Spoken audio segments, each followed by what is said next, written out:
Hello everyone, I am Mano Scaling, and I am here to help you today. I know you use this video to fall asleep, so before that, please like the video and subscribe to the channel, and also tell me where you are from and what time you are watching. Now get comfortable and relax.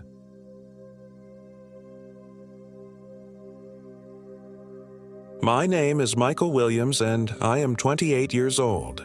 This happened in the Bob Marshall Wilderness Complex near the Chinese Wall in northwestern Montana 3 weeks ago. I'm writing this from a hospital bed in Kalispell, and the doctors say I'm lucky to be alive. They don't know about the others. They don't know what I saw. It started as a simple backpacking trip. My sister Jennifer, my best friend Brandon Edwards, and I had planned this for months. 5 days hiking the Continental Divide Trail, camping under the Chinese Wall, that massive limestone reef that rises like a fortress from the wilderness floor. Jennifer had just finished her nursing program and needed to decompress. Brandon, a software engineer like me, was burning out from 60-hour weeks. We all needed to get away from screens, from civilization, from the suffocating routine of modern life. The drive to the trailhead took us through Choteau, then along increasingly narrow dirt roads until we reached the remote parking area at Benchmark. The silence was immediate and overwhelming after months of city noise. No cell service, naturally. We told my parents we'd be back by Sunday, gave them our planned route, all the responsible things you do before disappearing into 35 miles of untamed wilderness. Jennifer shouldered her pack with characteristic determination. At 26, she was the baby of our trio, but arguably the toughest. Years of 12-hour hospital shifts had given her an iron constitution. Her auburn hair was pulled back in a practical braid, and she wore the same focused expression I'd seen during our childhood camping trips with Dad. "You boys ready for this?" she asked, adjusting her pack straps. "Because I'm not carrying anyone who can't keep up." Brandon laughed, but I caught the nervous edge in it. He was pale, soft around the middle from too much desk work, but game for adventure. "Just try to lose me, Williams." He always called us both Williams. Said it was easier than remembering who was who. The first day went perfectly. We covered 8 miles through dense lodgepole pine forest, following a clear trail marked with occasional blazes. The air was crisp with early October cold, and our breath made little clouds in the morning chill. By afternoon, we'd gained significant elevation, and the trees began to thin, offering glimpses of the imposing limestone wall that was our destination. We made camp that first night beside a small alpine lake, its surface black and still as obsidian. The silence was profound. No traffic, no machinery, just the distant call of a loon and the whisper of wind through the pines. Brandon started a fire while Jennifer filtered water from the lake. I set up our tents in a triangle around the fire pit, following leave-no-trace principles. "This is perfect," Jennifer said, settling onto a log with her dinner of rehydrated beef stroganoff. I'd forgotten how quiet it gets out here. But as darkness fell, the quiet became something else entirely. It pressed against us like a living thing, thick and expectant. The loon's calls grew more frequent, more urgent. Brandon kept feeding the fire, even though we had plenty of wood. "You hear that?" he asked around midnight as we sat watching the flames dance. "Hear what?" Jennifer was cleaning her bowl, methodical as always. "That humming sound." We all stopped and listened. There was something, a low, almost subsonic vibration that seemed to come from the earth itself. It made my teeth ache. "Probably just the wind through the rocks," I said, but my voice sounded thin in the vast darkness surrounding us. The humming stopped abruptly, leaving silence so complete it felt aggressive. Our fire seemed smaller suddenly, its circle of light more fragile against the pressing dark. Beyond its reach, the forest was an impenetrable wall of shadow. "I think I'll turn in," Jennifer announced, but she didn't move for another 10 minutes, as if reluctant to leave the safety of the fire. That night, I dreamed of footsteps circling our camp. Slow, deliberate, never quite close enough to see in the dancing shadows. I woke several times, heart pounding, convinced something was watching us from the tree line. Each time I'd listen for breathing, for movement, for anything to explain the crawling sensation between my shoulder blades. But there was only that profound silence, pregnant with threat. Morning brought relief and embarrassment at my nighttime fears. The sun painted the peaks golden. Birds sang from the pines, and our camp looked perfectly normal in daylight. We broke down camp efficiently, cached our bear canisters properly, and hit the trail by 8 a.m. The second day's hike took us higher, into true alpine territory where the trees dwindled to scattered survivors clinging to rocky slopes. The Chinese Wall loomed ahead, a magnificent limestone escarpment stretching for miles along the Continental Divide. It was beautiful and terrible, ancient beyond human comprehension. Jesus, Brandon breathed, stopping to stare up at the towering cliff face. It's like looking at the edge of the world. We made camp that afternoon in a wide meadow directly beneath the wall. The elevation was nearly 7,000 feet, and the air was thin enough to make us all slightly lightheaded. Jennifer complained of a mild headache but insisted it was just altitude adjustment. As we set up camp, I noticed things that should have alarmed me more than they did. Our GPS units were giving contradictory readings. Mine showed us a quarter-mile south of where Brandon's placed us, while Jennifer's couldn't get a satellite lock at all. The map, which had been perfectly clear the night before, now seemed somehow wrong. Contour lines didn't match the terrain around us, and the marked campsites were nowhere to be found. Technology, I muttered, shoving my GPS back into my pack. That's why we have paper maps. But the paper map was confusing too. The landmarks didn't align properly, and the trail we'd followed seemed to exist in a slightly different location than where the map said it should be. Brandon was having trouble with his camp stove. It would light, burn for a few minutes, then sputter out for no apparent reason. The fuel canister was full, the connections were tight, but it kept dying as if something was interfering with the combustion. Maybe it's the altitude, Jennifer suggested, but she was frowning at her own gear. Her water purification tablets, which had worked fine the day before, weren't dissolving properly in the mountain water. They just sat at the bottom of her bottle like small, stubborn rocks. As the sun set behind the Chinese Wall, casting us into premature twilight, the wrongness became harder to ignore. The fire Brandon finally got started burned with an odd blue tinge around the edges, and no matter how much dry wood we fed it, it never seemed to throw enough heat. We huddled close, but the cold seeped through our clothes as if the flame were somehow hollow.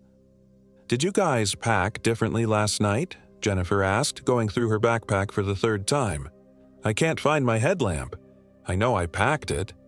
Brandon and I helped her search, dumping the entire contents of her pack onto her sleeping bag. No headlamp.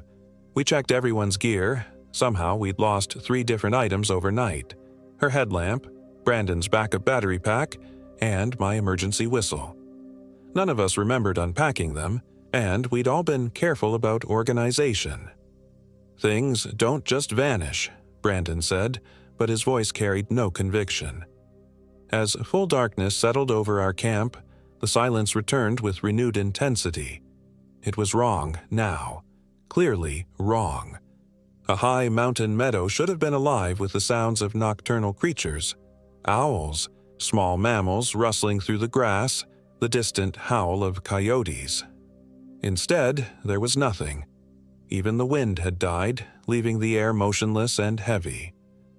"I don't like this," Jennifer whispered, moving her sleeping bag closer to the fire. "Something's off about this place." That's when we heard it for the first time, a voice calling from somewhere up on the Chinese Wall. It was distant, muffled by the stone, but unmistakably human. A woman's voice, high and frightened, calling for help. "Hello?" Brandon shouted back, standing up so quickly he nearly kicked over the fire. "Where are you?" The calling stopped immediately, leaving silence that felt somehow expectant. We waited, listening, but nothing came back.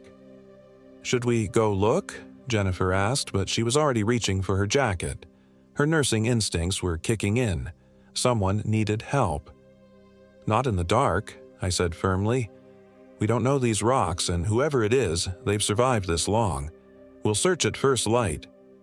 But the voice came again an hour later, closer this time, calling from different directions. First from the wall, then from the forest behind us, then from the meadow to our east. It was always the same voice, young, female, desperately afraid, but the words were never quite clear enough to understand, and it never stayed in one place long enough for us to pinpoint a location. "That's not possible," Brandon said, his face pale in the firelight. "No one moves that fast on this terrain in the dark." Jennifer was checking her supplies again, counting items obsessively. "My trail mix is gone," she announced. "The whole bag, and look at this." She held up her remaining energy bars. They were covered in a thin layer of white mold that definitely hadn't been there that morning. My stomach dropped as I checked my own food. Half of it was ruined. Bread moldy, dried fruit soft and slimy, nuts rancid. Brandon's supplies were the same. In less than 48 hours, our carefully chosen provisions were rotting as if they'd been stored in a tropical swamp. "How is this happening?" Jennifer demanded, but none of us had answers. The voice called again, much closer. This time, we could make out words. "Help me. Please. I'm hurt." It was coming from just beyond our circle of firelight, at the edge of the meadow where the grass met the rocky talus slope. Jennifer was on her feet before Brandon or I could stop her. "I'm a nurse," she called out. "I can help you. Where are you?" "Jen, wait," I started, but she was already walking toward the voice, her flashlight beam sweeping back and forth across the darkness. The beam caught something that made us all freeze. Footprints in the soft earth. But not human footprints. They were elongated, with claw marks where toes should be, and they were enormous. Each print was nearly 18 inches long and sunk deep into the ground as if whatever made them was incredibly heavy. "What the hell?" Brandon breathed.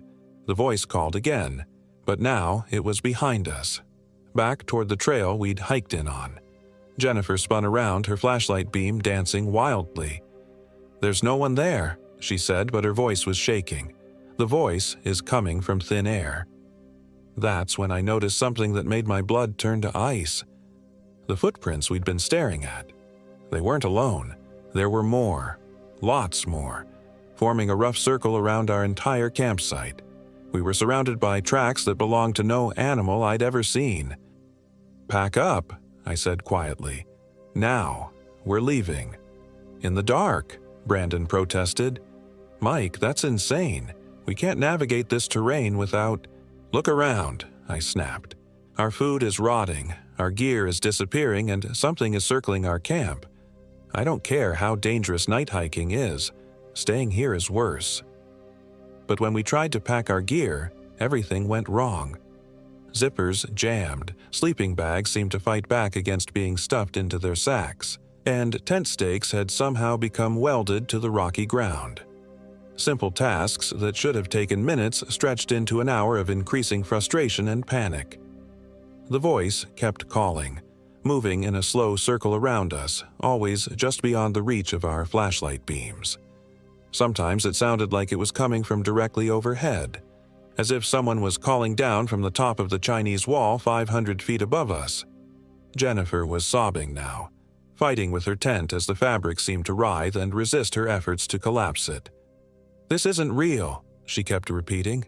"This can't be real." Brandon had given up on packing and was just standing in the middle of our camp, turning in slow circles, trying to track the voice with his flashlight. "There," he shouted suddenly, pointing toward a cluster of boulders. "I saw someone." But when we all looked, there was nothing there.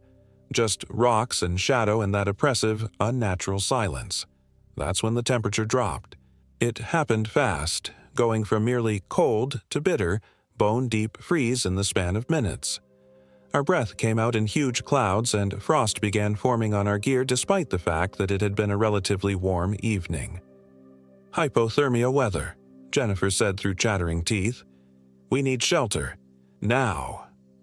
We finally got one tent up, mine, and crawled inside together, huddling for warmth in our sleeping bags. Outside, the voice had multiplied.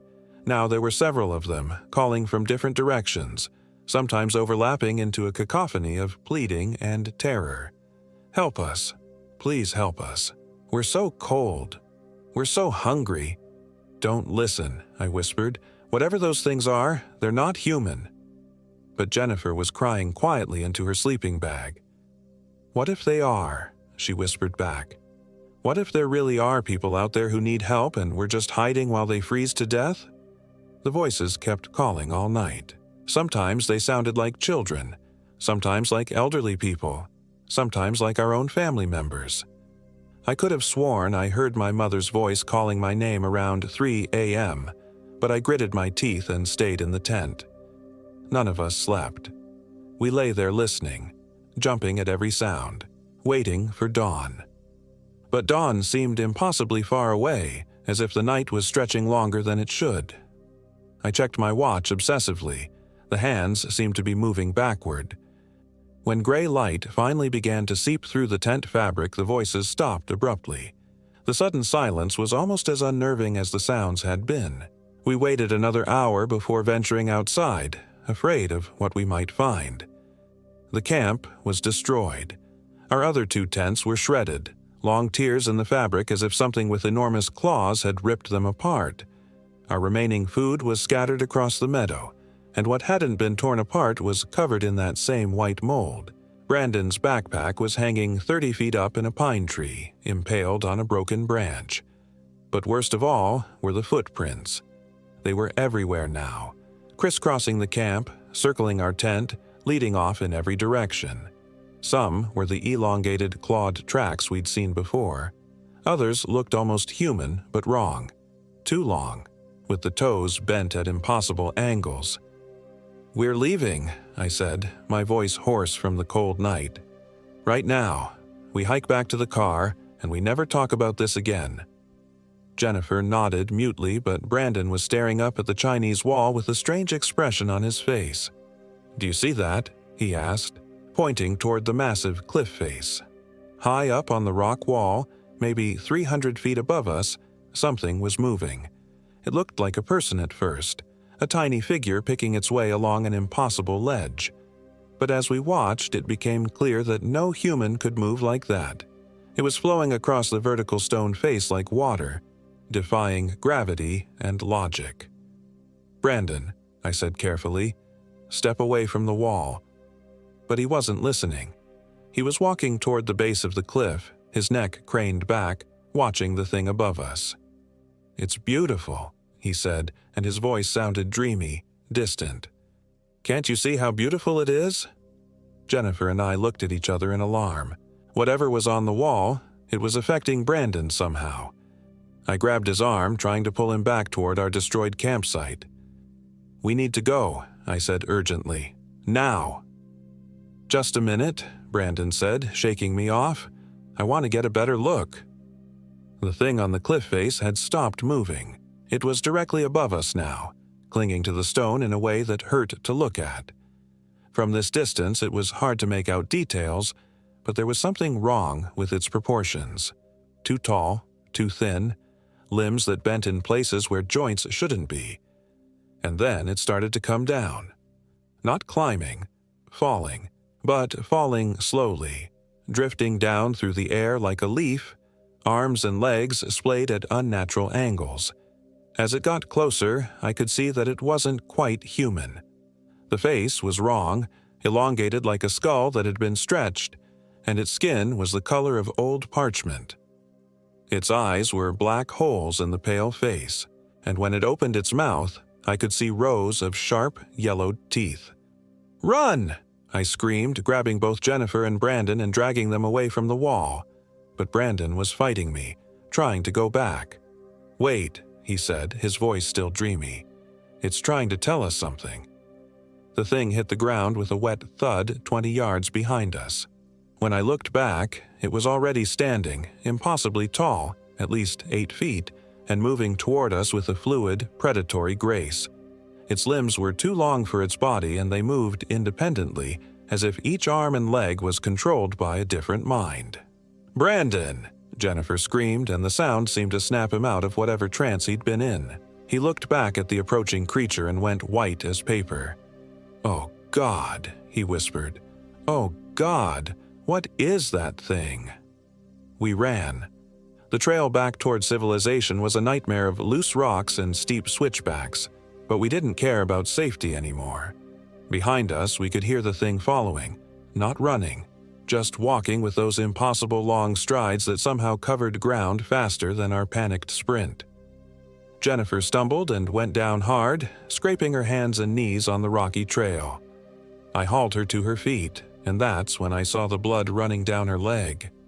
"I'm okay," she gasped, but she wasn't. Her ankle was already swelling and she could barely put weight on it. The thing was getting closer. I could hear its breathing now, a wet, rattling sound like air being sucked through waterlogged lungs. When I risked a glance back, it was only 50 yards behind us, moving with that same fluid grace, its black eyes fixed on our fleeing forms. "Leave me," Jennifer said, tears streaming down her face. "I'm slowing you down." "Like hell," I said, slinging her arm over my shoulder. "Brandon, help me." But when I looked around, Brandon was gone.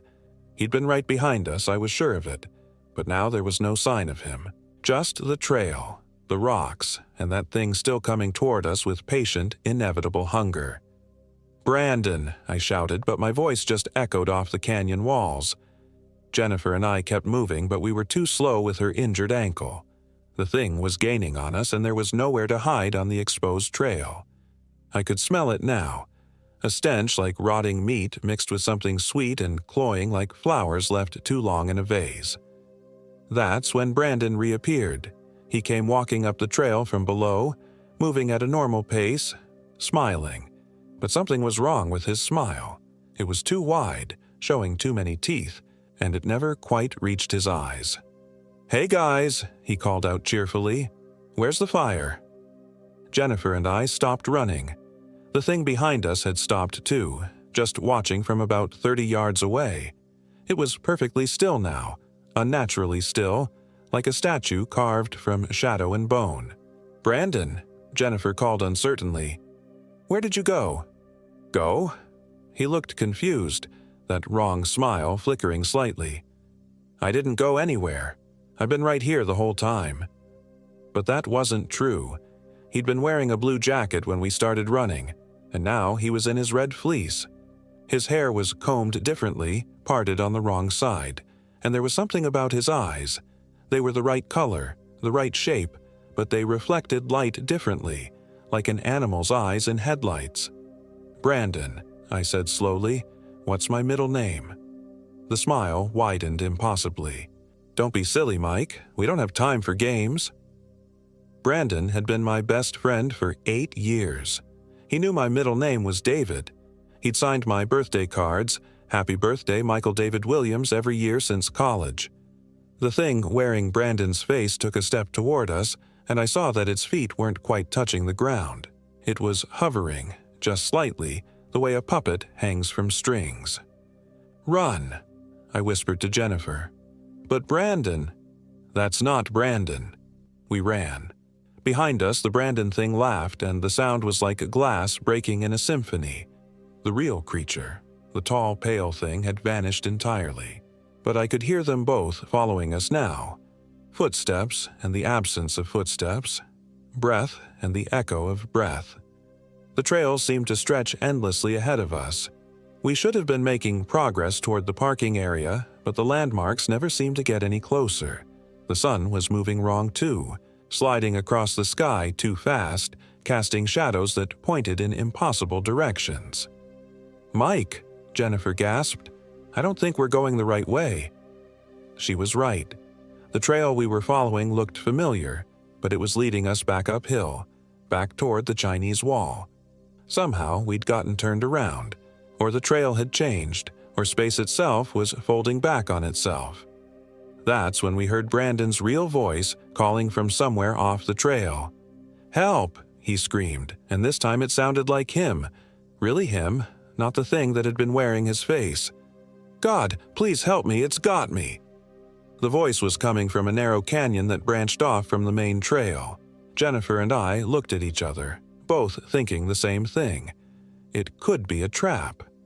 But what if it wasn't? What if our friend was really in trouble? "We have to try," Jennifer said, limping toward the canyon mouth. The narrow passage was barely wide enough for one person, with walls of limestone rising sharply on both sides. It was darker here and colder, and our voices echoed strangely off the stone. We followed Brandon's cries deeper into the canyon, calling back to let him know we were coming. The passage opened into a small circular chamber, maybe 20 feet across, with walls that rose straight up like the inside of a well. At the far end, Brandon was hanging upside down from a natural formation in the rock, his ankles caught in what looked like a crevice in the stone. But as we got closer, I could see that it wasn't rock holding him. It was hands. Pale, elongated hands with too many joints reaching out of the stone itself to grip his legs. "Oh, Jesus," Jennifer breathed. "Brandon!" He was conscious, but barely, his face purple from hanging inverted for God knew how long. Blood was running from his nose and mouth, and his eyes were wild with terror. "Help me," he whispered. "Please, it's been playing with me, taking pieces." That's when I saw what he meant. Brandon's left hand was gone. Not cut off, gone, as if it had simply been erased. The wound was perfectly smooth, cauterized, showing no blood or torn flesh, just an absence where his hand should have been. "We'll get you down," I said, but I had no idea how. The hands holding him were emerging from solid rock, and they didn't respond to our attempts to pry them loose. When I tried to grab one, my fingers passed right through it as if it were made of smoke. "It's not real," Jennifer said frantically. "None of this is real. Hands can't come out of rock." But real or not, the hands were holding Brandon, and he was dying. I could see it in his face, the way his breathing was becoming labored, the way his eyes were starting to roll back. That's when the other Brandon walked into the chamber. It looked exactly like him now. Even the missing hand was back. It smiled at us with Brandon's face, spoke with Brandon's voice. "Thanks for coming to get me," it said cheerfully. "I knew you wouldn't leave me behind." Jennifer looked back and forth between the two Brandons, one hanging dying from the wall, one standing casually beside us. "Which one?" she started to ask. "I'm real," they both said simultaneously in perfect unison. The standing Brandon reached out and touched Jennifer's arm gently. Where its fingers made contact, her skin began to turn gray and flaky, like old paint peeling off a wall. "Run," the hanging Brandon whispered with his last breath. "Don't let it touch you." I grabbed Jennifer around the waist and hauled her toward the narrow passage, but the fake Brandon was blocking our way. Its face was melting now, features running like wax, revealing something underneath that my mind refused to process. I looked away and charged straight at it, hoping to knock it aside. I passed right through it. We stumbled out of the canyon and back onto the main trail, Jennifer sobbing and holding her arm where the thing had touched her. The gray patch was spreading slowly, creeping up toward her shoulder like frost on a window. "It's going numb," she said, panic rising in her voice. "Mike, I can't feel my arm." I tore a strip from my shirt and tied it around her arm above the gray patch, hoping to stop whatever was spreading through her system. It was probably useless, but I had to try something. "We have to keep moving," I said. "Find the real trail, get back to the car." But the landscape around us was changing. The trail branched and split, leading in directions that shouldn't exist. The sun was setting and rising at the same time, casting impossible shadows that moved independently of their sources. The Chinese wall loomed in every direction, no matter which way we turned. And we could hear them coming. The pale thing, the fake Brandon, and others now. Voices calling from all around us, some familiar, some not. I heard my father calling my name, then my ex-girlfriend Sarah, then my college roommate who'd died in a car accident 3 years ago. "Mike," Jennifer said quietly, "I think I know what's happening." She was looking at her arm. The gray patch had stopped spreading, but the skin there was hard and cracked, like tree bark. "We're not really here," she continued. "This isn't really happening. We're still in our camp, still in our sleeping bags, and something is feeding on us, using our memories, our fears." "That's not possible," I said, but even as I said it, I knew she was right. The physics-defying landscape, the impossible creatures, the way our gear had rotted overnight, none of it made sense in the real world. "Look," she said, pointing at a cluster of rocks ahead of us. "That's our camp." She was right. I could see our tent, the one tent that had survived the night, sitting in the meadow beneath the Chinese wall. But we were also still inside it, somehow. I could see our own bodies lying motionless in our sleeping bags, faces peaceful, breathing steady. "We're dreaming," I said.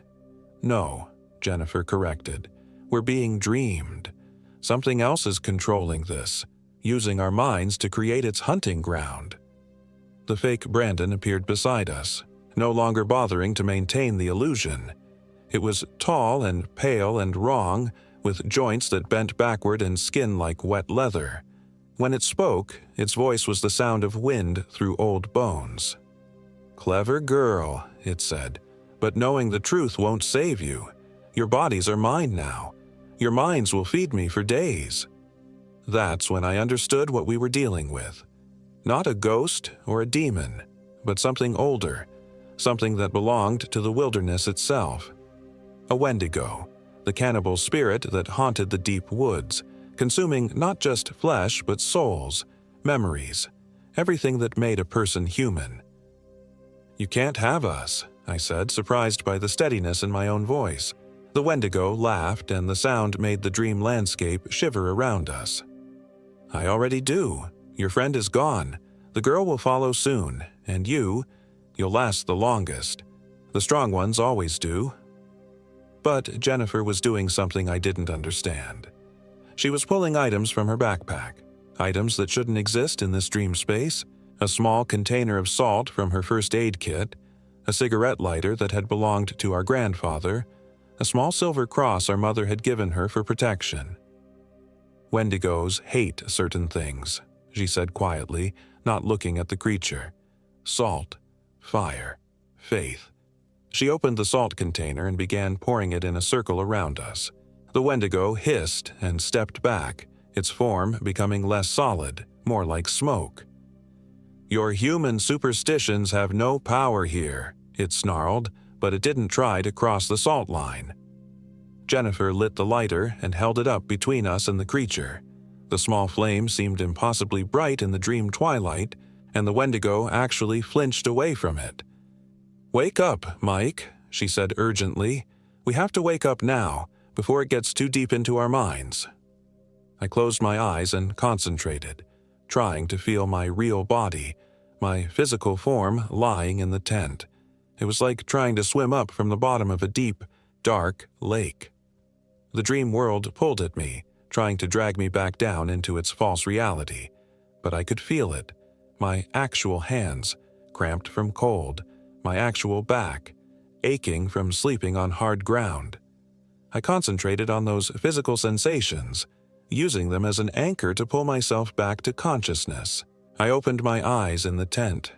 Real eyes in my real body. Jennifer was beside me, also stirring, her face pale but alert. But Brandon's sleeping bag was empty. No, not empty. There was something in it, but it wasn't Brandon. It was a twisted parody of him, all wrong angles and too pale skin. The thing that had been feeding on our dreams, drawing us deeper into its mental web while it slowly consumed our friend. I grabbed my knife, my real knife, solid and sharp and definitely not part of any dream, and plunged it into the thing in Brandon's sleeping bag. It shrieked and dissolved, leaving behind only the smell of rotting meat and a dark stain on the tent floor. Outside, we could hear the real Wendigo howling in frustration, its psychic trap broken, its meal escaped. But it was still out there, and we were still 20 miles from safety. "Where's Brandon?" Jennifer whispered. I looked at the empty sleeping bag, at the dark stain where the dream thing had dissolved. "I don't think he made it out," I said quietly. We packed fast, taking only the essentials. The Wendigo was out there somewhere, probably watching, waiting for another chance to trap us in its mind web. But we had advantages now. We knew what we were dealing with, and Jennifer's salt and lighter had proven effective. The hike out was a nightmare of constant vigilance. Every shadow could hide the creature. Every sound might be Brandon's voice calling for help. We took turns watching each other's backs, ready to break the other out of any mental trap the Wendigo might set.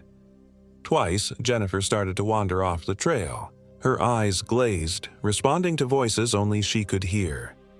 Each time I grabbed her, shook her, brought her back to reality with the physical shock of human contact. Once, I found myself standing at the edge of a cliff, convinced that the trail continued straight ahead into empty air. Jennifer tackled me, knocking me back from the precipice, her voice cutting through the illusion like a knife. "It's still trying," she gasped. "Even awake, it's still trying to get into our heads." We made it to the parking area just as the sun was setting on our third day. Our car was there exactly where we'd left it. Solid and real and beautifully, mundanely normal. I'd never been so happy to see a beat-up Honda Civic in my life. But as we drove away, I caught a glimpse in the rearview mirror of something standing at the edge of the tree line. Tall and pale and impossibly thin, watching us go with eyes like black holes in a skull-white face. Brandon's body was never found. The search and rescue team spent a week combing the Bob Marshall wilderness, but they didn't find so much as a scrap of his clothing. The official report blamed a fall, suggested his body had been washed away by one of the area's many streams. Jennifer and I never told them about the Wendigo. Who would believe us? Instead, we said Brandon had wandered off in the night, that we'd searched for him but couldn't find any trace. It was close enough to the truth, and it didn't make us sound insane. But I know he's still out there, somewhere in the endless maze of the creature's dreams, trapped in a mental landscape where the Wendigo can feed on his terror and despair for eternity. Sometimes, late at night, I think I can hear him calling my name from impossible distances. Jennifer's arm healed mostly. The gray patch faded to a pale scar that she covers with long sleeves. But sometimes, when she's tired or stressed, I catch her staring at it with a haunted expression, as if she's remembering the feeling of her flesh turning to bark under the thing's touch. We don't talk about what happened. We don't go camping anymore. We've both moved to cities, surrounded ourselves with light and noise and people, anything to keep the wilderness at bay. But I know it's still out there, waiting in the deep places where civilization hasn't quite reached. Waiting for the next group of hikers, the next isolated camp, the next chance to pull unwary minds into its web of dreams and nightmares. The Wendigo is patient. It has all the time in the world. And somewhere in the vast wilderness of northwestern Montana, beneath the towering limestone wall that the natives called the spine of the world, it's still feeding on my best friend's dreams. I'm writing this as a warning, though I know most people won't believe it. If you're planning to camp in the Bob Marshall Wilderness, especially near the Chinese Wall, please reconsider. Find somewhere else to experience nature's beauty, because some places don't want visitors. Some places are hungry, and once they get a taste of you, they never let go. The doctors say I'm recovering well from the exposure and dehydration. They say the hallucinations were just a side effect of hypothermia, that trauma can make the mind play tricks. They've recommended therapy, medication, rest. But they can't explain the claw marks on my backpack, or the fact that our GPS units still show impossible readings, or why photographs of our camp show shadows that don't match the positions of objects that cast them.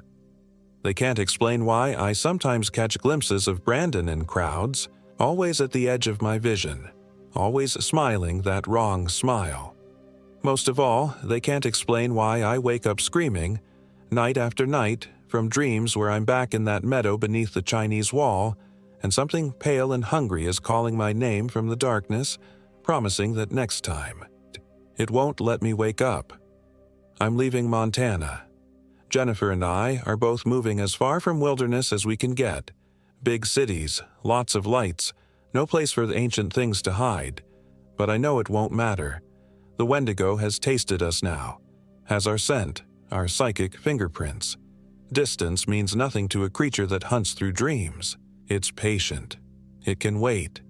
And someday, when my guard is down, when I'm tired enough or stressed enough or just unlucky enough, I'll find myself back in that meadow, back in its web of nightmares. Only next time, I don't think I'll wake up.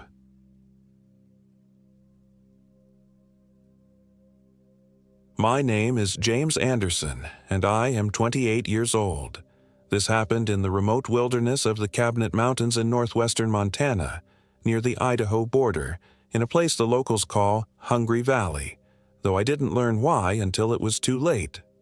Michael Williams and I had been planning this backcountry hiking trip for months. We'd met in college, both of us studying forestry, and maintained our friendship through our shared love of the outdoors. Mike was the more experienced hiker between us, methodical and careful, while I tended to be more impulsive. He'd chosen this particular route through the Cabinet Mountains because it was remote, really remote, the kind of place where you might not see another soul for days. "It'll be perfect, Jimmy," Mike had said, spreading the topographical map across his kitchen table back in Missoula. His finger traced the thin line that marked the trail. "Look here, Hungry Valley. 23 miles of pristine wilderness. No cell towers, no roads, just us and nature." The name should have been a warning.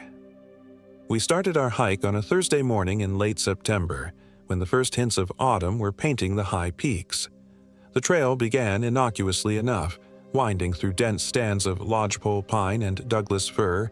The air was crisp and clean, carrying the scent of pine needles and the distant promise of snow. Mike set a steady pace, his olive green pack bobbing rhythmically ahead of me. "Feels good to get away from civilization, doesn't it?" he called back, his breath visible in small puffs. I agreed, though even then, something felt different about this place. The forest was too quiet. In my years of hiking, I'd grown accustomed to the constant background noise of the wilderness. Birds calling, squirrels chattering, the rustle of small animals in the underbrush. Here, there was only the sound of our boots on the trail and the whisper of wind through the trees. By midday, we'd covered 8 miles and stopped for lunch beside a small creek. The water ran clear and cold, gurgling over smooth stones worn smooth by countless seasons. Mike pulled out his GPS unit to check our position. "That's weird," he said, frowning at the display. "What is it?" "Says we're about 2 miles south of where we should be." He looked around, consulting his compass and the paper map. "But according to the landmarks, we're right on track." I peered at the GPS screen. The little arrow representing our position blinked uncertainly. Maybe it's the tree cover messing with the satellites. Mike nodded, but I could see he wasn't entirely convinced. He was always careful about navigation, triple-checking everything. "Probably. We'll keep following the trail markers." We resumed hiking, and for the next few hours, everything seemed normal. The trail climbed steadily through dense forest, occasionally opening into small meadows dotted with the burnt orange and gold of changing aspen leaves. But as the afternoon wore on, I began to notice other strange things. The trail markers, small rectangular blazes painted on trees to mark the route, seemed inconsistent. Sometimes they were the standard blue we expected, but other times they appeared to be a deep red, almost the color of dried blood. When I pointed this out to Mike, he stopped and examined one closely. "Must be old markers from a different trail system," he said, but his voice lacked its usual confidence. As evening approached, we reached what should have been our planned campsite, a designated area marked on our map near a small alpine lake. But when we crested the final ridge, there was no lake. Instead, we found ourselves looking down into a narrow valley filled with twisted, leafless trees that looked like they'd been dead for years. "This isn't right," Mike said, pulling out the map again. "According to this, we should be at Blue Lake." The GPS unit gave an error message when he tried to power it on. He tried several times, checking the batteries, but the screen remained blank. "Well, we can't hike in the dark," I said, though the thought of camping in this dead valley made my skin crawl. "Let's find a flat spot and make the best of it." We descended into the valley, searching for a suitable campsite. The dead trees created an oppressive canopy overhead, their bare branches intertwining like skeletal fingers. The ground was carpeted with a thick layer of old leaves that made a dry, whispering sound with each step. We found a small clearing near what had once been a stream, but was now just a depression filled with smooth stones and dry leaves. As we set up our tents, I noticed that Mike had grown unusually quiet. He went about his tasks with mechanical precision, but his usual easy conversation had dried up completely. "You okay, Mike?" I asked as we gathered wood for a fire. "Yeah, just tired," he replied, but he wouldn't meet my eyes. Getting the fire started proved more difficult than expected. The matches kept going out, even though there was barely any wind. When we finally got the kindling to catch, the flames burned an odd color, not the usual orange and yellow, but with strange blue-green undertones that made the shadows dance in unsettling ways. We ate dinner in relative silence, the sound of our spoons against the metal bowls seeming unnaturally loud in the dead quiet of the valley. No insects buzzed, no night birds called. Even the usual rustle of small nocturnal creatures was absent. "I've been thinking about the trail markers," Mike said suddenly, his voice barely above a whisper. They weren't just different colors. The red ones. They were fresh, like someone had painted them recently. A chill ran down my spine that had nothing to do with the cooling air. "What are you saying?" "I don't know. Maybe someone's been maintaining an alternate trail system out here. Maybe we took a wrong turn somewhere." But even as he said it, we both knew that wasn't right. We'd been following the main trail the entire time, and Mike was too experienced to make that kind of navigation error. As we sat by the fire, I became aware of a sound at the very edge of hearing, a low, rhythmic noise that seemed to come from deep in the surrounding forest. It was almost like breathing, but too slow, too deep to be human. "Do you hear that?" I whispered. Mike tilted his head, listening. After a moment, he nodded. "Probably just wind through the trees." But there was no wind. The air was perfectly still. So still that the smoke from our fire rose straight up in a thin column before disappearing into the darkness above. The sound continued through the night, sometimes fading to almost nothing, sometimes growing loud enough that I was sure something large was moving through the forest just beyond the circle of our firelight.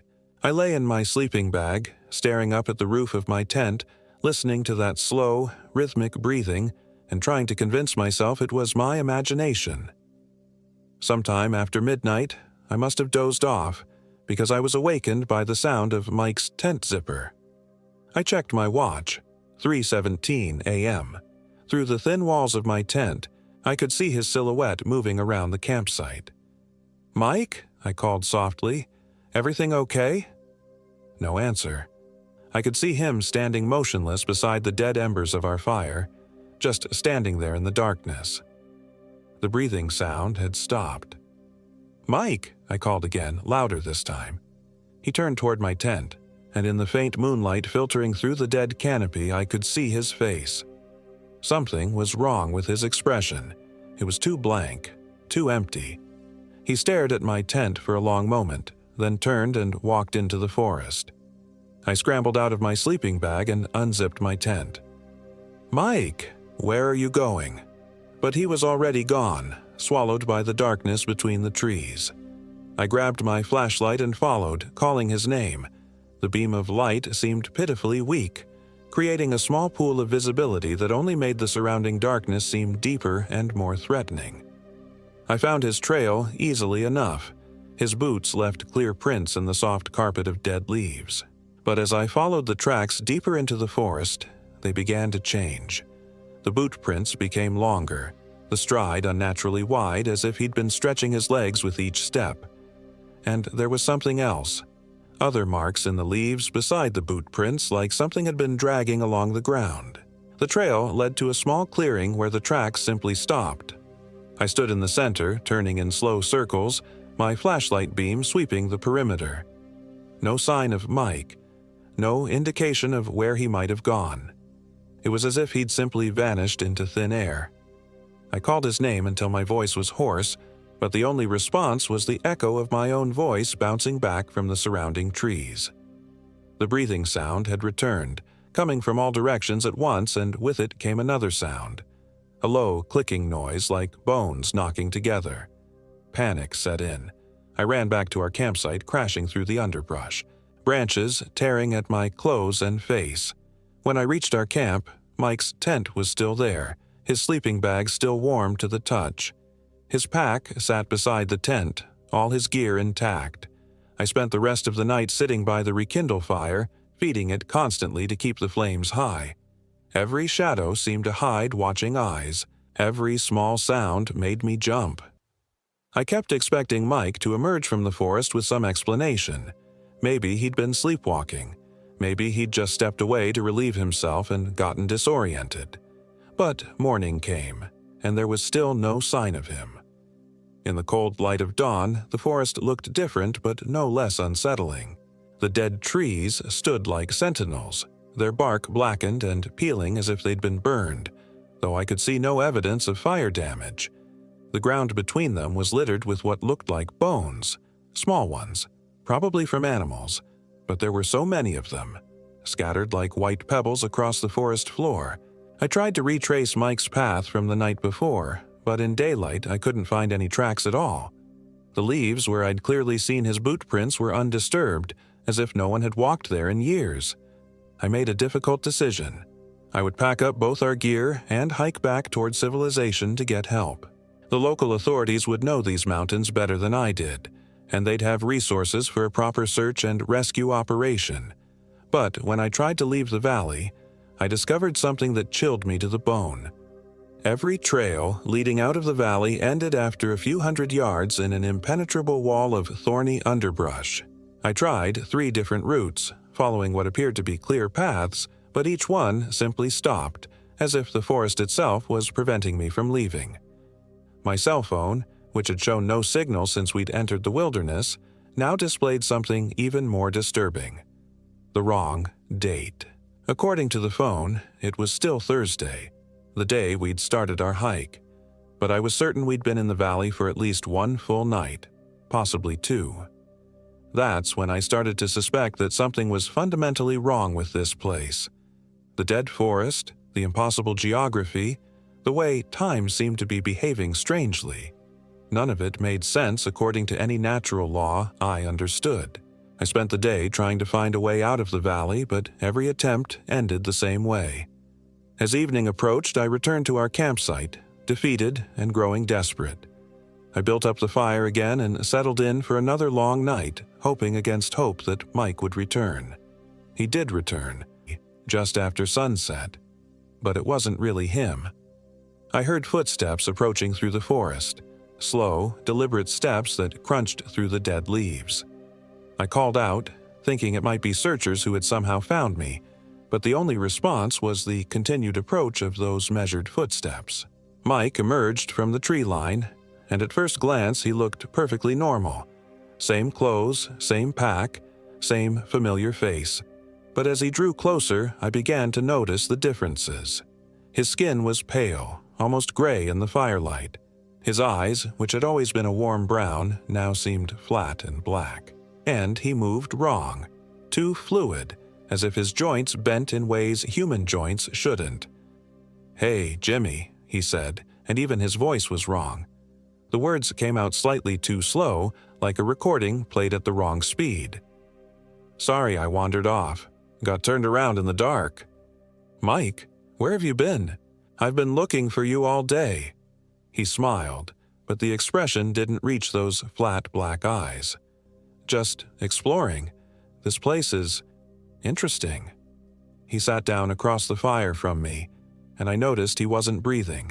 His chest didn't rise and fall, and when he spoke, no vapor came from his mouth despite the cold air.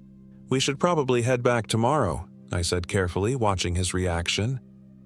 "Why would we want to do that?" he asked, tilting his head at an angle that was just slightly too far to be natural.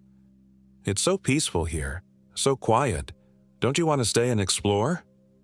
I think we should stick to our original plan.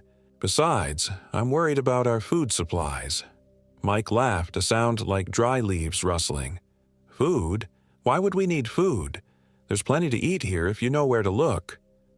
As he spoke, I caught a whiff of something rotten on his breath, like meat that had been left in the sun too long. My stomach turned, and I had to fight the urge to gag. What do you mean? I asked. His smile widened, revealing teeth that seemed sharper than they should be. The forest provides, Jimmy. It always has. You just have to be willing to adapt. That's when I knew with absolute certainty that whatever was sitting across the fire from me, it wasn't Mike. Not anymore. I tried to keep my expression neutral, but something must have shown in my face because his smile faltered slightly. Is something wrong, Jimmy? You look uncomfortable. No, I'm fine, just tired. Maybe you should get some sleep, he said, and there was something predatory in his tone. I'll keep watch. Actually, I'm not that tired. Why don't you tell me about where you went? What did you see out there?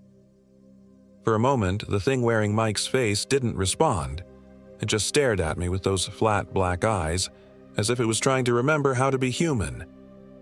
I saw wonderful things, it finally said. Ancient things. Things that have been waiting in this valley for a very long time. What kind of things? Hungry things. The way it said the word hungry made my blood run cold. There was a longing in its voice, a desperate craving that had nothing to do with ordinary hunger. Mike, you're scaring me, I said, trying to appeal to whatever might be left of my friend.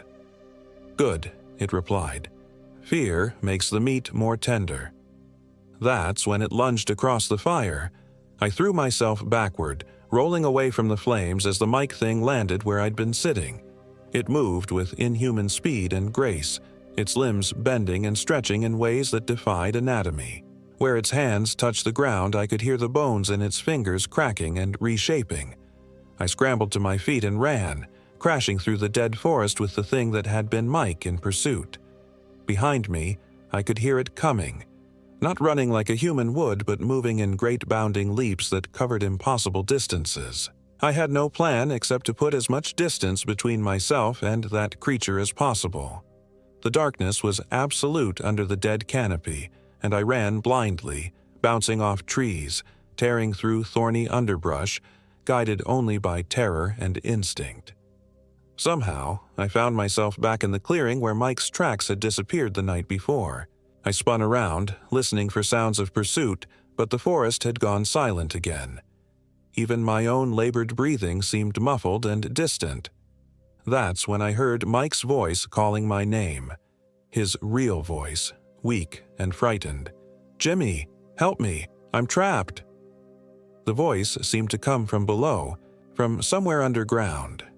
I dropped to my hands and knees, feeling around in the darkness until my fingers found what felt like the edge of a hole hidden beneath a layer of dead leaves and branches. Mike, is that you? Jimmy, thank God. I fell into some kind of cave. I think I broke my leg. Can you get me out?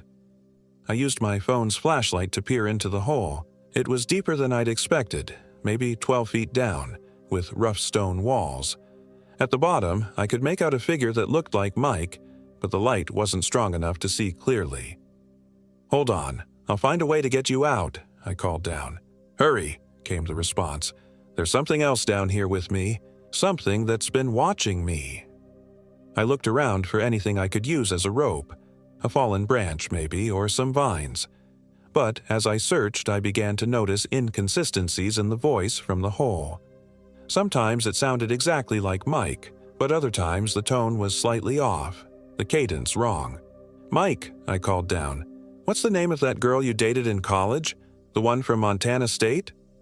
There was a pause before the answer came. Sarah. Sarah Henderson. But Mike had never dated anyone named Sarah Henderson. His college girlfriend had been named Jennifer, and she'd gone to the University of Montana, not Montana State. I backed away from the hole as quietly as I could. Whatever was down there, it wasn't Mike. And if it wasn't Mike, then where was the real Mike? The answer came from behind me, in a whisper so faint I almost missed it. Jimmy, run. I turned around to see Mike, the real Mike, standing at the edge of the clearing. But something was horribly wrong with him. His clothes were torn and dirty, his face was pale and gaunt, and there were strange marks on his arms and neck that looked like bite wounds. But most disturbing of all was the way he seemed to flicker in and out of existence, like a badly tuned television signal. "It's not safe here," he whispered, his voice echoing strangely. "The valley. It's alive. It feeds on people, keeps them trapped, makes copies of them to lure others." "Mike, what happened to you?" "I don't know. I remember walking into the forest and then... nothing. I think I'm dead, Jimmy. But part of me is still here, still trying to warn you." From the hole behind me came an angry roar that sounded nothing like Mike's voice. Whatever was down there had given up its pretense. "You have to find the way out," the ghost Mike continued. "Follow the red markers, but only the ones that bleed. They'll lead you to the edge of the valley's influence." "What do you mean, the ones that bleed?" But Mike's ghostly form was already fading. "Remember me, Jimmy. Don't let them take my memory." And then he was gone, leaving me alone in the clearing with whatever was climbing out of the hole behind me. I didn't look back. I ran through the forest using my phone's light to search for the red trail markers Mike had mentioned. Most of them appeared normal, just painted blazes on tree trunks. But some of them seemed to glisten wetly in the beam of my flashlight, as if the paint was still fresh, or as if it wasn't paint at all. I followed the bleeding markers through the dead forest, moving as quickly as I dared in the darkness. Behind me, I could hear pursuit, not just one creature now, but several, moving through the trees with that same unnatural bounding gait. The markers led me uphill, toward what I hoped was the edge of the valley. But as I climbed, the sounds of pursuit grew closer. I could hear them communicating with each other in voices that were almost human, but not quite, like people trying to speak with mouths full of sharp teeth. The final marker led to a narrow gap between two massive boulders. Beyond it, I could see starlight, real starlight, not the strange, muted light that had filled the valley. I squeezed through the gap just as the first of my pursuers reached the bottom of the slope. I emerged onto a familiar ridge, one that I recognized from our hike-in. According to my phone, it was Friday morning, and I was only about 5 miles from the trailhead where we'd left my car. The GPS was working again, showing my exact location. I hiked out in record time, driven by a mixture of exhaustion and the desperate need to reach civilization. When I finally saw my car in the parking area, I nearly cried with relief. The park rangers listened to my story with polite skepticism. They organized a search for Mike, but they never found any trace of him. The GPS coordinates I gave them led to an area of normal, healthy forest with no sign of the dead valley I described. The official report concluded that Mike had probably fallen into a ravine or been attacked by a bear, and that I was suffering from trauma-induced hallucinations. But I know what I saw. I know what happened in that place the locals call Hungry Valley. And sometimes late at night I dream about Mike's voice calling to me from somewhere dark and cold, warning me about the things that pretend to be human, the things that wait in the spaces between the world we know and the world we fear. I never went back to find him. I probably never will, because some places aren't meant for the living, and some hungers are never meant to be satisfied. The worst part is the doubt that creeps in during quiet moments. Did I really see Mike's ghost, or was that just another trick of the valley? Was he really trying to help me escape, or was he leading me deeper into the trap? I'll never know for certain, but I carry his memory with me, just as he asked. And I watch for red trail markers that bleed, hoping I never find them again. Because now I understand why the locals call it Hungry Valley. It's not just hungry for food, it's hungry for souls, for memories, for the essential things that make us human. And once it has tasted them, it never lets go. Mike Williams is still missing. The search was officially called off after 2 weeks. His parents held a memorial service, but they never had a body to bury. I was the last person to see him alive, or at least the last person to see the real him. Sometimes I wonder if I should have stayed, if I should have tried harder to find him, to save him. But then I remember those flat black eyes, that predatory smile, and I know that whatever came back wearing Mike's face wasn't something that could be saved. The forest keeps its secrets, and some of them are better left undisturbed. But late at night, when the wind howls through the trees outside my apartment in Missoula, I sometimes hear an echo of that slow, rhythmic breathing, and I remember the hungry darkness that waits in the valleys between the mountains, patient and eternal, feeding on the foolish and the lost. And I know that someday, when I'm old and weak and no longer afraid of the dark, I might just return to that valley to find out what really happened to my friend. Because Mike deserves to be remembered, and someone needs to tell his story, even if it means becoming part of the valley's hunger myself.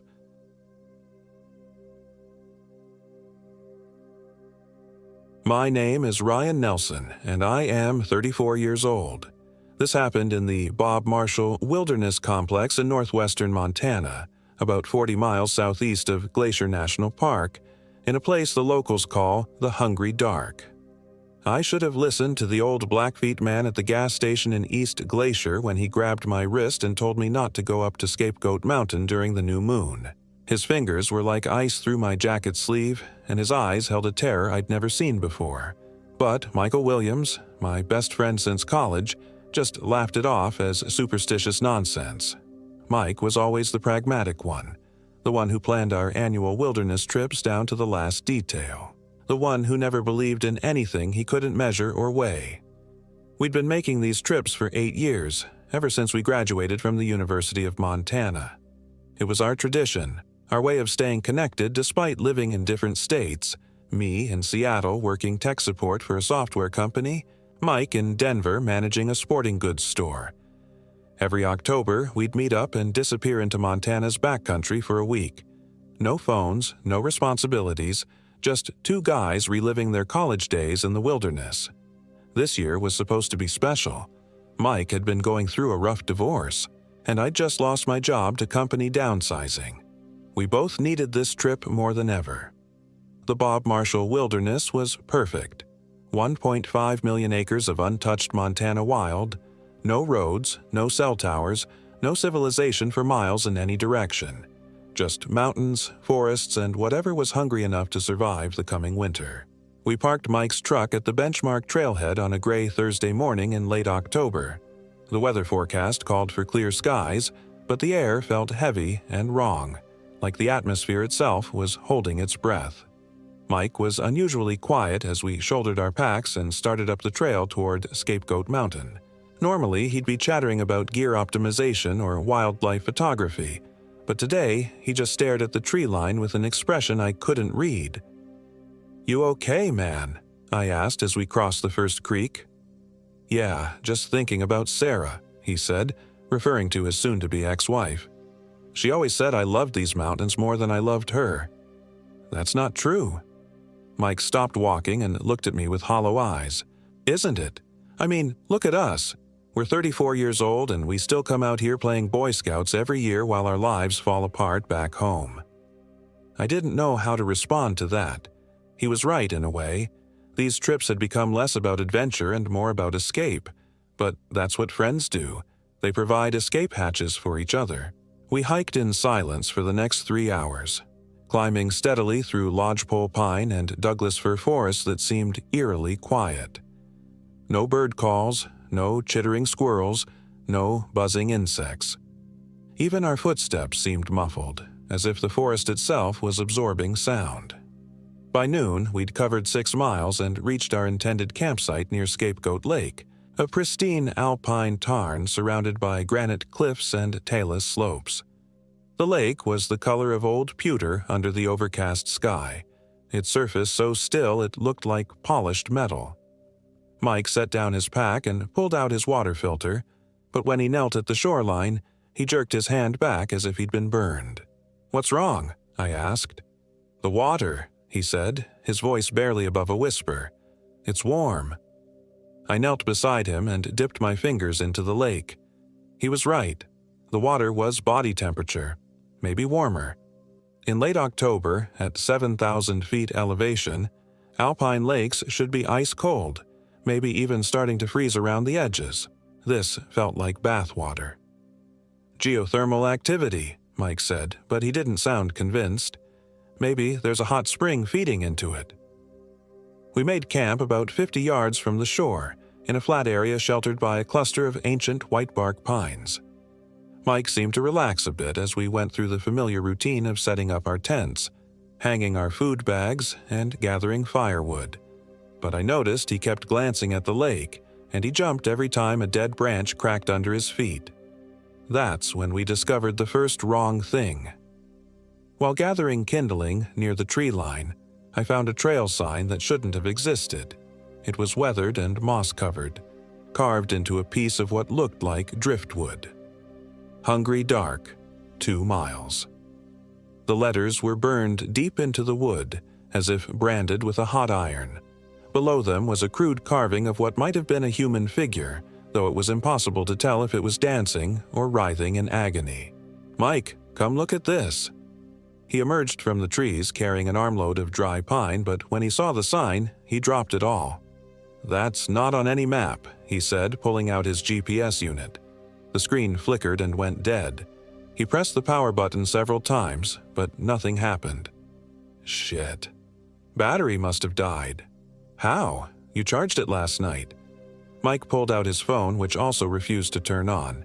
When I checked mine, same thing. Completely dead, despite being at full charge that morning. EMP, maybe? Mike suggested weakly. Solar flare. But we both knew that was bullshit. Solar flares don't target just 2 devices while leaving everything else untouched. My analog watch was still ticking. Mike's compass still pointed north. Only our electronic devices had failed, as if something had deliberately drained them of power. The temperature dropped 15 degrees when the sun disappeared behind the western peaks.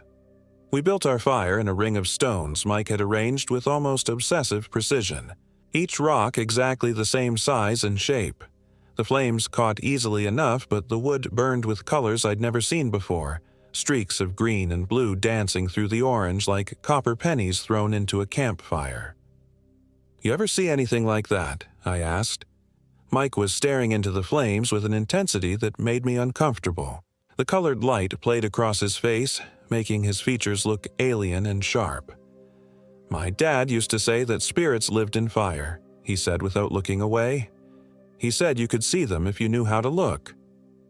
I didn't know your dad was into that kind of thing. He wasn't. He was drunk most of the time, actually. But sometimes, when he was really far gone, he'd tell me stories about things he'd seen in Korea. Said there were places where the dead wouldn't stay buried, where you could hear them scratching at the inside of their coffins at night. Mike had never talked about his father before. I knew the man had died when Mike was 15, but I'd always assumed it was cancer or a heart attack. The way Mike was talking now, with that distant, hollow tone, made me think there was more to the story.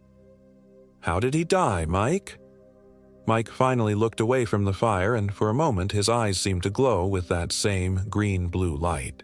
"He killed himself. Drove his truck into the Yellowstone River in the middle of February. But here's the thing. They found him 3 miles downstream from where the truck went in. 3 miles, Ryan. In water so cold it would kill you in minutes. And he was walking. Witnesses saw him walking along the riverbank, soaking wet, blue as a corpse, just walking downstream like he was looking for something." The fire popped, sending sparks spiraling up into the darkness. They found him frozen solid the next morning, standing waist-deep in the water with his arms stretched out like he was trying to hug someone. Medical examiner said he'd been dead for hours, but his footprints were fresh in the snow. I felt ice forming in my stomach. "Mike, why are you telling me this now?" He shrugged and poked at the fire with a stick. "Because this place reminds me of that river. Something about the way the water doesn't move right, the way the shadows seem too dark." My dad used to say that some places are thin, where the wall between our world and theirs isn't as thick. He said you could always tell because time moved differently there. Time? Mike checked his watch and frowned. What time do you have? I looked at mine. 8:15. I have 6:30. We'd synchronized our watches that morning. Both were analog, both battery-powered, both supposedly immune to whatever had killed our electronics. But somehow, in the space of an evening, they'd drifted an hour and 45 minutes apart. We tried to eat dinner, but the freeze-dried food tasted wrong, like it had been sitting in our packs for months instead of hours. Mike's beef stroganoff had a sweet, cloying flavor that reminded me of spoiled meat, and my chicken teriyaki was so salty it made my eyes water. We both gave up after a few bites and went to bed hungry. I was just drifting off to sleep when I heard Mike unzip his tent and walk toward the lake. Through the thin fabric of my tent wall, I could see his silhouette moving slowly across our campsite, but something about his gait was wrong. He was walking too smoothly, like he was gliding over the ground instead of stepping on it. "Mike," I called softly. He stopped at the water's edge but didn't turn around. In the darkness, I could barely make out his shape, but it looked like he was swaying slightly, as if moved by a wind I couldn't feel. "Mike, what are you doing?" Still no response.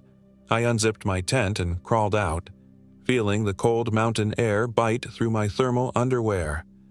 Mike was standing knee-deep in the lake, still fully clothed, his arms hanging limp at his sides. The water around him was glowing with that same green-blue phosphorescence I'd seen in the fire. "Mike!" This time he turned, but slowly, like his head was moving through thick liquid. When he faced me, his eyes were completely black. Not just the pupils, but the entire visible eye, as if they'd been filled with ink. His mouth hung open, and I could see that phosphorescent glow emanating from his throat. "The water is so warm," he said. But his voice sounded like it was coming from somewhere very far away. "It wants me to come deeper." I splashed into the lake and grabbed his arm. His skin was ice cold despite the warm water, and when I touched him, I felt a jolt of electricity run up my arm and into my chest.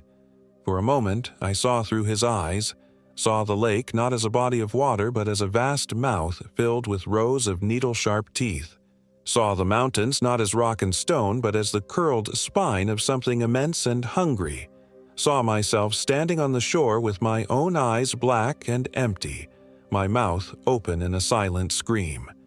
I yanked Mike backward and we both fell into the shallows. The shock of the impact seemed to wake him up. His eyes returned to normal and he looked around in confusion. "What the fuck?" he gasped, scrambling to his feet. "Why am I wet?" "You were sleepwalking. You walked into the lake." Mike looked down at his soaked clothes, then back at me. "I don't sleepwalk."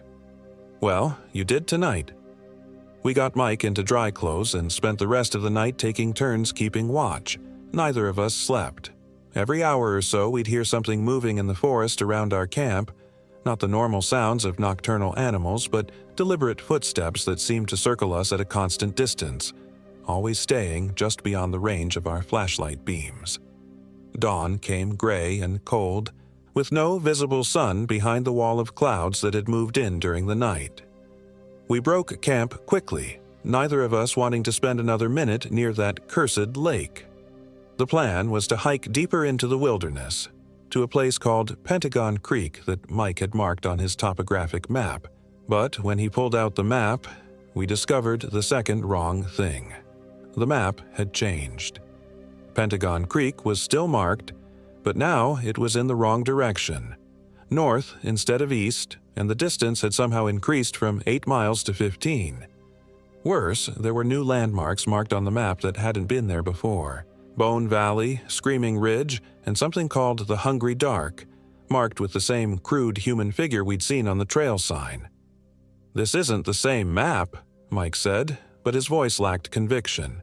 The map was clearly the same one we'd used to plan our route.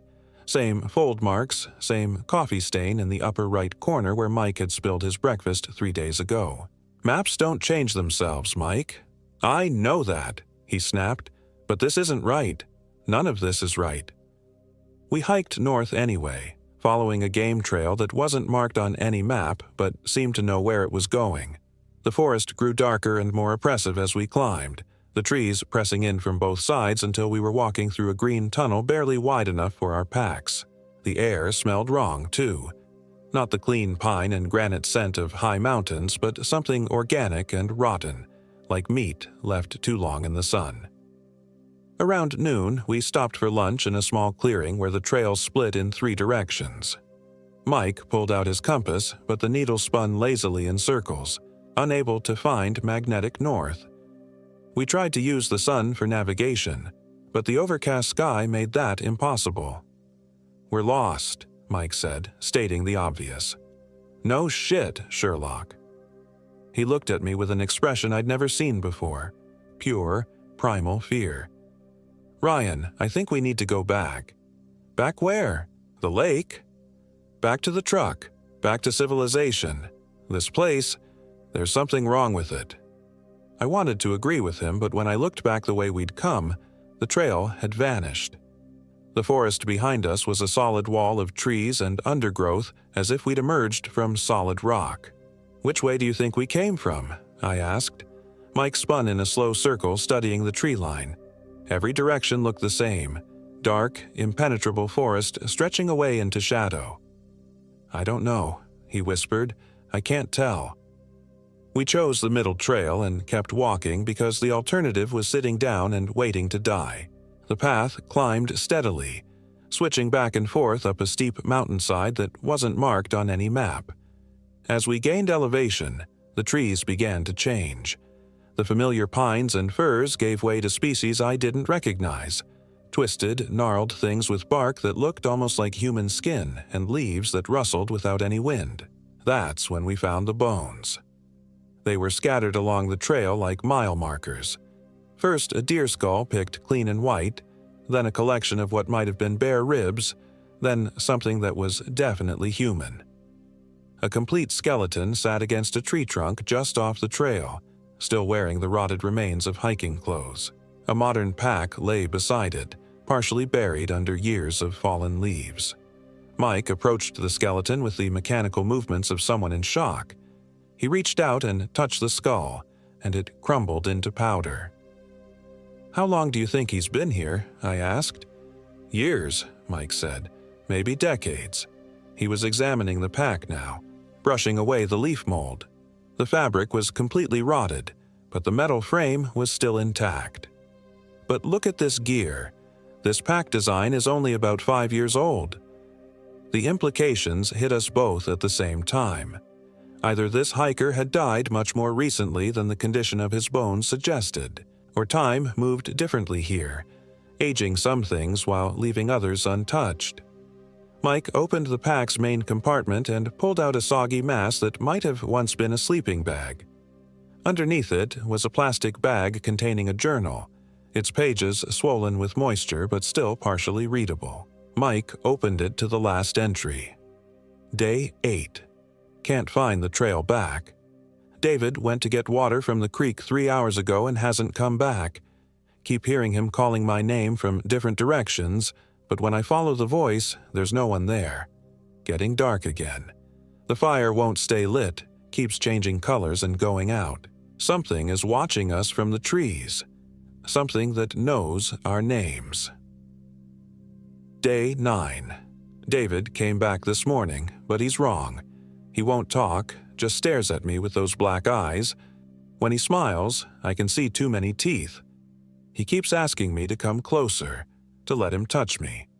I locked myself in the tent, but I can hear him walking around outside and his footsteps don't sound right. Too light, like he's barely touching the ground. Day 10. It's not David anymore.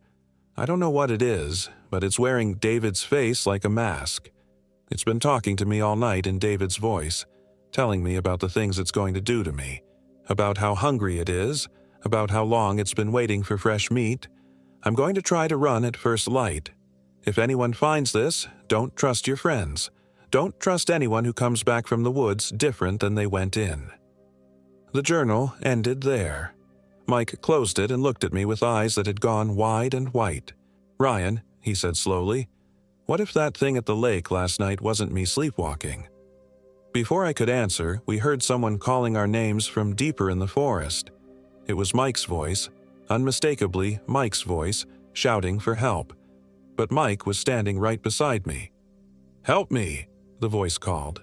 "I'm hurt. I can't find my way back." Mike grabbed my arm so hard his fingernails drew blood.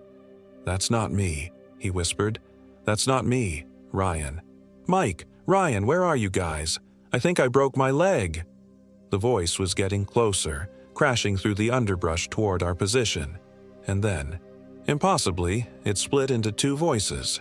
Two identical Mikes calling for help from different directions. "We need to run," Mike said. "We need to run right fucking now." We shouldered our packs and started up the trail as fast as our legs could carry us. Behind us, the voices multiplied. 3 Mikes, then 4, then a whole chorus of them calling our names with increasing desperation and rage. They were moving faster than any human could through that thick forest, crashing through the trees like a herd of elk. The trail crested a ridge and dropped down into a valley that definitely wasn't on our map. At the bottom was a collection of structures that made my blood freeze. Rough cabins built from logs and bones, smoke rising from chimneys made of human skulls stacked like cordwood. Gardens of some kind of plant that looked disturbingly like human hair, swaying in a wind I couldn't feel. "The Hungry Dark," Mike whispered, reading a sign posted at the valley's entrance. It was the same crude carving we'd seen before, but larger, more detailed. The human figure was clearly in agony, its mouth open in a silent scream, and around it were carved words in a language I didn't recognize. The fake Mike voices had stopped calling, but I could feel eyes watching us from the forest. Dozens of eyes, maybe hundreds, tracking our movement as we stood on the ridge trying to decide which way to run. "We have to go through it," Mike said. "It's the only way forward." "Are you insane? Look behind us." I turned and saw them, at least 20 figures standing in the tree line, all wearing Mike's face but twisted into expressions of hunger and malice. They stood perfectly still, watching us with those black, empty eyes. As I watched, more emerged from the forest, all identical, all wrong. We started down into the valley. The path was paved with bones, not just animal bones, but clearly human femurs and skulls and rib cages worn smooth by countless feet.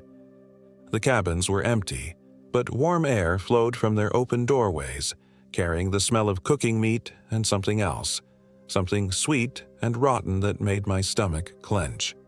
In the center of the settlement was a well. Not a normal well, but a perfectly circular hole in the ground about 10 feet across with no visible bottom. The smell was strongest here, that sickly, sweet stench of decay mixed with something that might have been cinnamon or cloves. "Ryan," Mike said, his voice strange and distant. "Do you hear that?"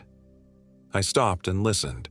From somewhere far below came the sound of voices, dozens of them, maybe hundreds, all talking at once in languages I didn't understand.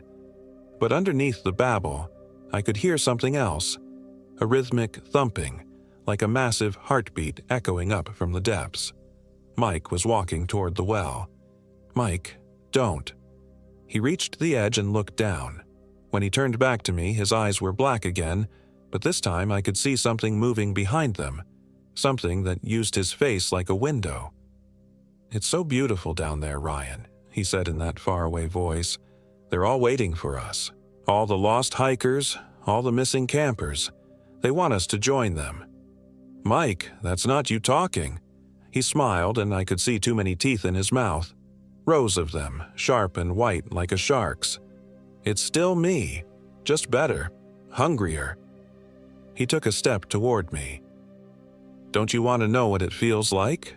To never be hungry again? To never be empty?" I backed away, but the false Mikes had entered the valley and were closing in from all sides. They moved in perfect synchronization, like parts of a single organism, their feet making no sound on the bone-paved ground. "You can't run forever," the real Mike said. advancing slowly. This valley is where all paths lead. Everyone who enters the hungry dark eventually comes here. What happened to you at the lake, Mike? What did you see down there? His smile widened, showing even more teeth. I saw the truth. I saw what we really are. Just meat pretending to be people. Just food that thinks it's alive. He was close enough now that I could smell his breath, which reeked of spoiled meat and sulfur. But it doesn't have to hurt, Ryan. Just let me touch you. Just let me share what I've learned. I pulled my hunting knife from my belt and held it between us. Stay back. Mike laughed, a sound like breaking glass. You think that little knife will stop me? I'm not really Mike anymore, Ryan. I'm something much older, much hungrier. I've been waiting in this valley for decades, feeding on lost travelers, wearing their faces, learning their secrets. Mike was just the latest mask. He lunged at me with inhuman speed, but I was ready. The knife went into his chest up to the hilt, and black blood poured out like oil. But instead of falling, he just looked down at the wound and laughed. "Thank you," he said. I was getting tired of wearing him. Mike's face began to change, the features sliding and melting like wax. Underneath was something that had never been human. A mass of writhing flesh and bone, with too many eyes and a mouth that opened in directions that shouldn't exist. It was beautiful and terrible, and looking at it made my mind try to shut down rather than process what I was seeing. The thing that had been Mike reached out with arms that were suddenly too long, fingers ending in claws that could have peeled the flesh from my bones. I ran. I ran through the valley of bone cabins while behind me the creature howled with voices stolen from every hiker who had ever disappeared in these mountains. I ran past gardens of human hair and fountains of blood, past scarecrows made from actual human bodies, past children playing with toys carved from finger bones. The path out of the valley led straight up a cliff face so steep it was nearly vertical. There were handholds carved into the rock, but they were slick with something that might have been blood or sap. I climbed anyway because the alternative was being torn apart by whatever Mike had become. Halfway up the cliff, I made the mistake of looking back. The valley was full of movement now, hundreds of figures pouring out of the cabins and converging on the base of the cliff. They all wore familiar faces. Mike, but also other people I recognized from missing person reports I'd seen over the years. Hikers who had vanished in Montana's wilderness, their faces now twisted into expressions of inhuman hunger. They began climbing after me, moving up the sheer rock face like spiders. Their fingers had become claws that could punch through solid stone, and they climbed with a speed and agility that no human could match. I reached the top of the cliff just as the first of them grabbed my ankle. I kicked down hard and felt bones break, but the thing held on. More hands reached over the edge, pulling themselves up from the abyss below. I ran again, following a path that led through a forest of dead trees toward a line of peaks silhouetted against the starless sky. Behind me, the creatures poured over the cliff edge like a black tide, their stolen voices calling my name in perfect harmony. The path led to a cave mouth carved into the base of a mountain. Ancient symbols were cut into the stone around the entrance, and the air flowing from inside was warm and humid, like breath. But it was the only way forward, and I could hear the hungry mob getting closer. I plunged into the cave. The tunnel sloped downward for what felt like miles, the walls closing in until I had to crawl on my hands and knees through passages barely wide enough for my body. Behind me, I could hear the creatures following, their claws scraping against stone, their voices echoing off the walls in languages that predated human speech. The tunnel finally opened into a vast underground chamber lit by a phosphorescent glow that seemed to come from the walls themselves. In the center of the chamber was a lake, the same lake where we'd made camp, somehow transported underground or connected by passages I couldn't see. The water was perfectly still and warm, and in its depths I could see lights moving like slow stars. Standing at the water's edge was the real Mike, not the creature that had worn his face, but Mike himself, exactly as I remembered him. He turned when he heard me enter the chamber, and his eyes were normal, human, filled with relief and terror. Ryan, thank God. I've been looking for you everywhere. Those things, they took my face, I aimed my knife at him. How do I know you're really Mike? Because I know things only Mike would know. He took a careful step forward. I know about the scar on your leg from when you crashed your bike in 3rd grade. I know you failed your driving test 3 times because you couldn't parallel park. I know you've been in love with your neighbor Sarah Chen for 2 years, but you're too scared to ask her out. These were things only Mike would know, details I'd never shared with anyone else, but I'd seen how perfectly the creature had mimicked his voice, his mannerisms, his memories. Prove it, I said. Tell me something that happened between us that no one else could know. Mike thought for a moment, then smiled sadly. Last year, on our trip to the Beartooths, you got food poisoning from that sketchy gas station burrito. You were so sick you couldn't hike, but you made me promise not to tell anyone because you were embarrassed.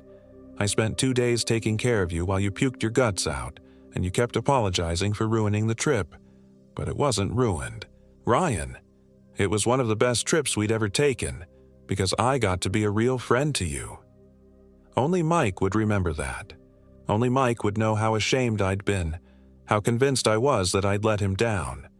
The creature wearing his face had been cruel and hungry, but this Mike was gentle, frightened, human.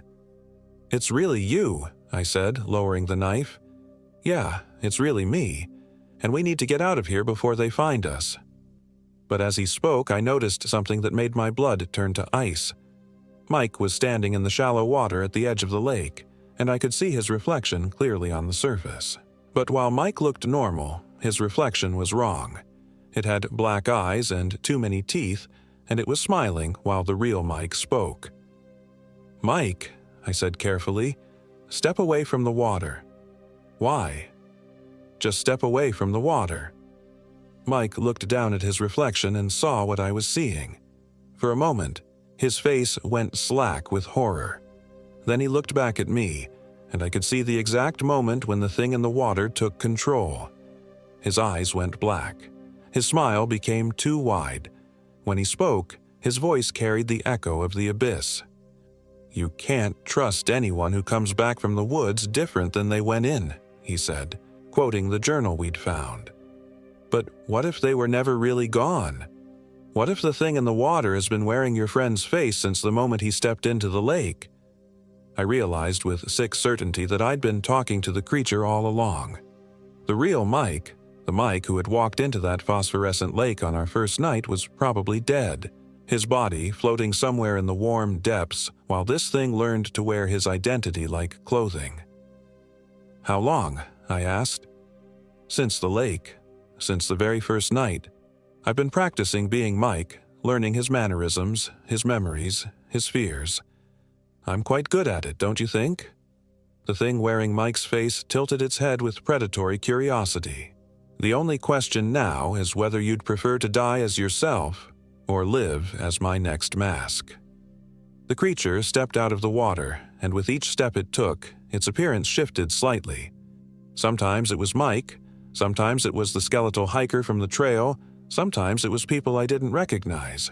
It was cycling through all the identities it had stolen over the years, all the hikers and campers who had vanished in these mountains. I think I'll keep your face for a while, it said in Mike's voice. You have such honest eyes. People will trust me when I wear your skin. I turned and ran back toward the tunnel, but the entrance had vanished. The chamber was now perfectly circular, with no exits, just smooth stone walls rising up into darkness. The lake had expanded too, covering more of the floor, and the creature was walking across its surface like solid ground. There's nowhere to run, Ryan. This chamber exists outside normal space. It's a bubble in reality where I keep my collection. Look around you. I looked and saw them, dozens of figures standing motionless around the chamber's perimeter. They were translucent, like ghosts, but I could make out their faces clearly. Hikers, campers, hunters, all the people who had disappeared in Montana's wilderness over the decades. They stared at me with empty eyes, their mouths moving silently as if trying to warn me of something. My collection, the creature said proudly, every identity I've ever worn, every life I've ever tasted. They're all here, all part of me now, and soon you'll join them." The creature was almost within arm's reach now, its stolen face shifting between Mike and the others, its hand extended toward me. Where it touched the air, reality seemed to bend and warp, as if space itself was afraid of its presence. I closed my eyes and did the only thing I could think of. I jumped backward into the lake. The water was shockingly cold now, cold enough to stop my heart. As I sank beneath the surface, I felt the creature's claws rake across my back, tearing through my jacket and shirt and into the flesh beneath. But the deeper I went, the farther away it seemed to get, until its roars of fury were just distant thunder from above. The lake was deeper than it had any right to be, deeper than the mountain, deeper than the earth itself. As I sank, I passed through layers of water that were different temperatures, different colors, different consistencies. Some were thick as honey, others thin as air. In some layers I could breathe, in others I would have drowned instantly. And in the deepest layer, I found Mike. The real Mike was floating in the absolute darkness of the lake's bottom, his eyes open but unseeing, his body perfectly preserved by the strange properties of the water. But he wasn't dead. I could see his chest rising and falling in a slow, hypnotic rhythm, as if he was sleeping or in some kind of stasis. I reached out and touched his face, and his eyes snapped open. For a moment, they were black, empty, but then they cleared, and he saw me. "Ryan," he mouthed, his voice lost in the water. I grabbed his hand and pulled him toward the surface, kicking as hard as I could against the weight of the water. We rose through the layers, past things that might have been fish or might have been the souls of the drowned, past forests of kelp that grew in impossible spirals, past regions where the water glowed with its own light and others where the darkness was so complete it seemed solid. We broke the surface together, gasping and choking. The creature was waiting for us at the water's edge, but now it looked different, weaker, more translucent, as if our presence was somehow draining its power. "You can't have him back," it snarled, its voice distorting as it switched between identities. "I've worn his face too long. I've learned his secrets. He belongs to me now." But Mike was standing beside me, solid and real and human, and when he spoke, his voice carried a power I'd never heard before. "You're wrong," he said. "I don't belong to you. I never did." The creature lunged at us, but Mike stepped forward to meet it. When they collided, there was a flash of light so bright it burned afterimages into my retinas. When my vision cleared, both Mikes were gone, the real one and the false one, and I was alone in the chamber. The ghostly figures around the perimeter were moving now, walking toward the water with purpose. As they reached the shore, they became solid, real, restored to themselves. The creature's collection was escaping, all the stolen identities returning to their rightful owners. Among them was Mike, whole and unharmed, his eyes clear and human. "How?" I asked. "It fed on isolation," he said, "on the fear and loneliness of lost travelers. But when you came back for me, when you refused to abandon me even when you thought I was the monster, you broke its power. It couldn't exist in the presence of real human connection." The chamber was dissolving around us, the walls fading like mist. We found ourselves standing in a normal forest clearing, with familiar trees and a reasonable blue sky overhead. In the distance, I could see the glint of sunlight on metal, Mike's truck parked exactly where we'd left it at the benchmark trailhead. We hiked out in silence, both of us trying to process what we'd experienced. Our phones worked again, our GPS showed our correct location, and our watches were synchronized.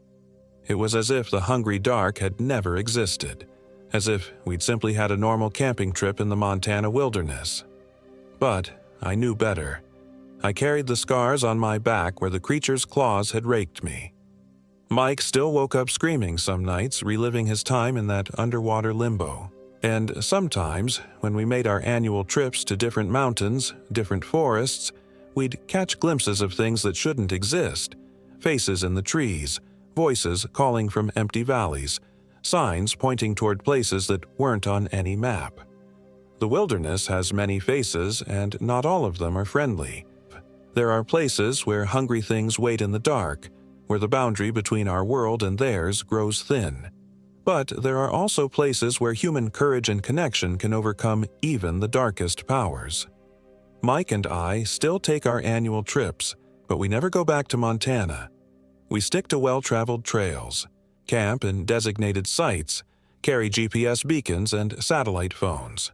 Some might call us cowards, but we've seen what waits in the deep wilderness for those who wander too far from the light. The hungry dark is still out there, somewhere in the vast Montana wilderness. It's waiting for the next group of hikers to ignore the warnings, to dismiss the local folklore, to venture into places where they don't belong. Don't be those hikers. Trust me on this.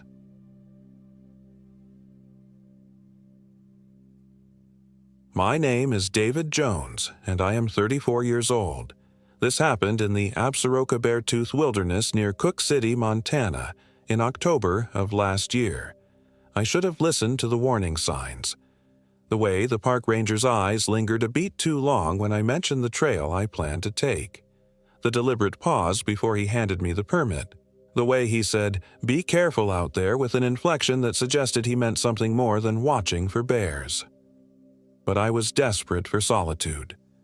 The divorce had been finalized 3 weeks prior, and the walls of my Denver apartment felt like they were closing in. My therapist had suggested a reset, time alone in nature to process the anger and guilt that had been eating me alive since I found out about Sarah's affair. The Beartooth Mountains seemed perfect, remote, challenging, and exactly the kind of place where cell service couldn't deliver another voicemail from my ex-wife's lawyer. I'd chosen the Pine Creek Trail specifically because it was listed as difficult and rarely used. The trailhead sat at 7,800 feet, and my planned route would take me deep into the wilderness for 5 days, culminating at a backcountry lake called Mirror Tarn that supposedly reflected the surrounding peaks so perfectly it was disorienting. The first day started promisingly. October in Montana meant crisp air that burned my lungs in the most cleansing way, and the aspens were putting on their final show, brilliant gold against the dark pines. My pack felt manageable at 40 pounds, and I made good time on the well-maintained lower portion of the trail. It wasn't until late afternoon when I reached the wilderness boundary that things began to feel off.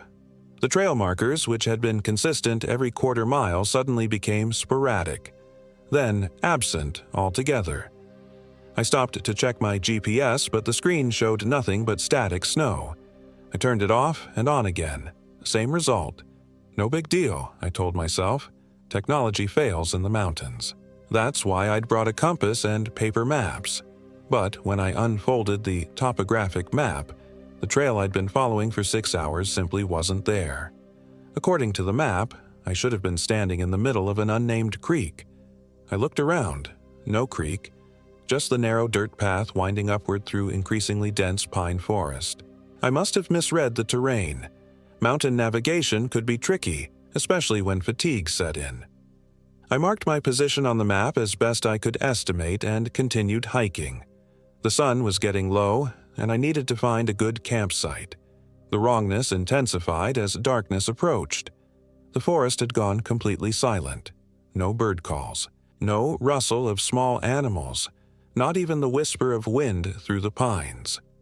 The silence was so absolute it felt oppressive, like being inside a soundproof room. Worse, the trees themselves seemed to be watching me. I know how that sounds. But when you're alone in the wilderness, your mind starts playing tricks. Every shadow between the trunks looked vaguely human-shaped.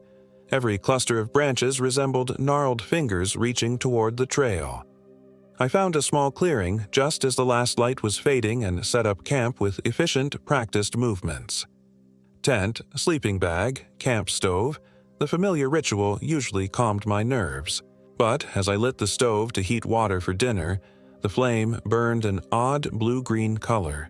I'd never seen anything like it. The flame seemed to pulse and flicker in patterns that almost looked deliberate, like Morse code. I ate my freeze-dried meal in silence, hyper-aware of every sound I made. The scrape of my spoon against the aluminum pouch seemed obscenely loud. When I finished eating, I built a small campfire more for psychological comfort than warmth. But the fire behaved strangely too. The flames kept dying down to mere embers, no matter how much dry wood I added. And when they did flare up, they cast shadows that moved independently of the flickering light. I tried to read by headlamp, but the words on the page kept blurring together. My eyes felt heavy, though I wasn't particularly tired. Sleep seemed like the best option. Morning would bring perspective and common sense. But sleep didn't come easily. Every few minutes I'd hear something that sounded almost like whispers coming from the forest around my tent. Not quite voices, but something that suggested communication. I'd hold my breath and listen intently, but the moment I focused on the sound, it would stop, then start again when I relaxed. Around midnight, I heard footsteps. Not the heavy crash of a bear or elk, but the measured pace of someone walking deliberately around my campsite. The steps circled my tent 3 times, pausing at each corner. I lay perfectly still in my sleeping bag, afraid to breathe. My knife was in the side pocket of my pack, just outside the tent. I might as well have left it in Denver. The footsteps stopped directly outside the tent door. I could see the outline of someone standing there, a human silhouette backlit by starlight, but the shape was wrong somehow. Too tall and thin, with limbs that seemed to bend at impossible angles. "Hello?" I whispered. The shape tilted its head like it was listening. Then it spoke in a voice that sounded exactly like my own. "Hello?" I felt ice water flood my veins. This thing, whatever it was, had perfectly mimicked my voice. The same pitch, the same inflection, even the slight hoarseness from the dry mountain air. I squeezed my eyes shut and counted to 10, certain I was hallucinating from altitude sickness or stress. When I opened them, the silhouette was gone. But now I could hear my own voice coming from multiple directions around the campsite. "Hello? Hello? Hello?" A dozen versions of myself, calling out from the darkness beyond the trees. I didn't sleep that night. Dawn came slowly, revealing an empty clearing with no sign that anything unusual had occurred. No footprints in the soft earth around my tent. No broken branches or disturbed ground. In the rational light of morning, I almost convinced myself I'd dreamed the entire episode. Almost. But when I packed up my gear, I discovered that my backup water bottles, 3 one-liter Nalgene's that I'd filled at the last stream crossing, were completely empty. The caps were still screwed on tight, and there were no cracks in the plastic. The water had simply vanished. I had enough water to last the day if I rationed carefully, but I'd need to find a reliable source soon. According to my map, which still showed no correlation to the terrain around me, there should be a creek about 2 miles ahead. I broke camp quickly, eager to put distance between myself and whatever had visited in the night. The trail that morning led through increasingly dense forest. The pines grew so close together that their branches intertwined overhead, blocking most of the sunlight. The air felt thick and humid, it unusual for October at altitude, and the silence persisted, an oppressive quiet that made every footstep sound like a gunshot. After an hour of hiking, I reached what should have been the creek marked on my map. Instead, I found a small clearing where the trees formed a perfect circle around a patch of dead grass. In the center of the circle stood a single pine tree, much larger than the others, with bark that looked almost black in the filtered light. Carved into the trunk, about 6 feet from the ground, was a message. David Jones. Turn back. The letters were fresh, the sap still oozing from the cuts, but that was impossible. No one knew my exact route. I hadn't told anyone, not my friends, not my ex-wife, not even the park ranger who'd issued my permit. I'd deliberately chosen this trail because it was remote and unmarked. I stared at the carving until my eyes watered, trying to make sense of what I was seeing. The letters were carved in my own handwriting. I recognized the distinctive way I formed the letter N, with the diagonal stroke slightly curved, but I had no memory of carving anything. A sound behind me made me spin around. Standing at the edge of the clearing was a man who looked exactly like me. Same height, same build, same worn hiking boots and faded blue backpack. Same face, though the expression was wrong. Too wide a smile, eyes that reflected light like an animal's. This other David raised his hand in a friendly wave. "Beautiful morning for a hike," he said in my voice. I couldn't speak, couldn't move, couldn't even breathe properly. "You look surprised," the other David continued, stepping closer. "Don't you recognize yourself?" He moved wrong, too fluid, like his joints weren't constrained by normal anatomy. When he walked, his feet seemed to float just above the ground. "Who are you?" I managed to whisper. "I'm you," he replied. "The better version. The one who doesn't make mistakes. The one Sarah would have stayed with." The mention of my ex-wife hit like a physical blow. How could this thing know about Sarah? "The divorce wasn't your fault," the other David said, his smile growing impossibly wide. "It was your weakness, your inability to be what she needed. But I can fix that. I can be what you should have been." I took a step backward, then another. The thing wearing my face followed, maintaining the same distance between us. "All you have to do is sleep," it continued. "Just close your eyes and let me take over.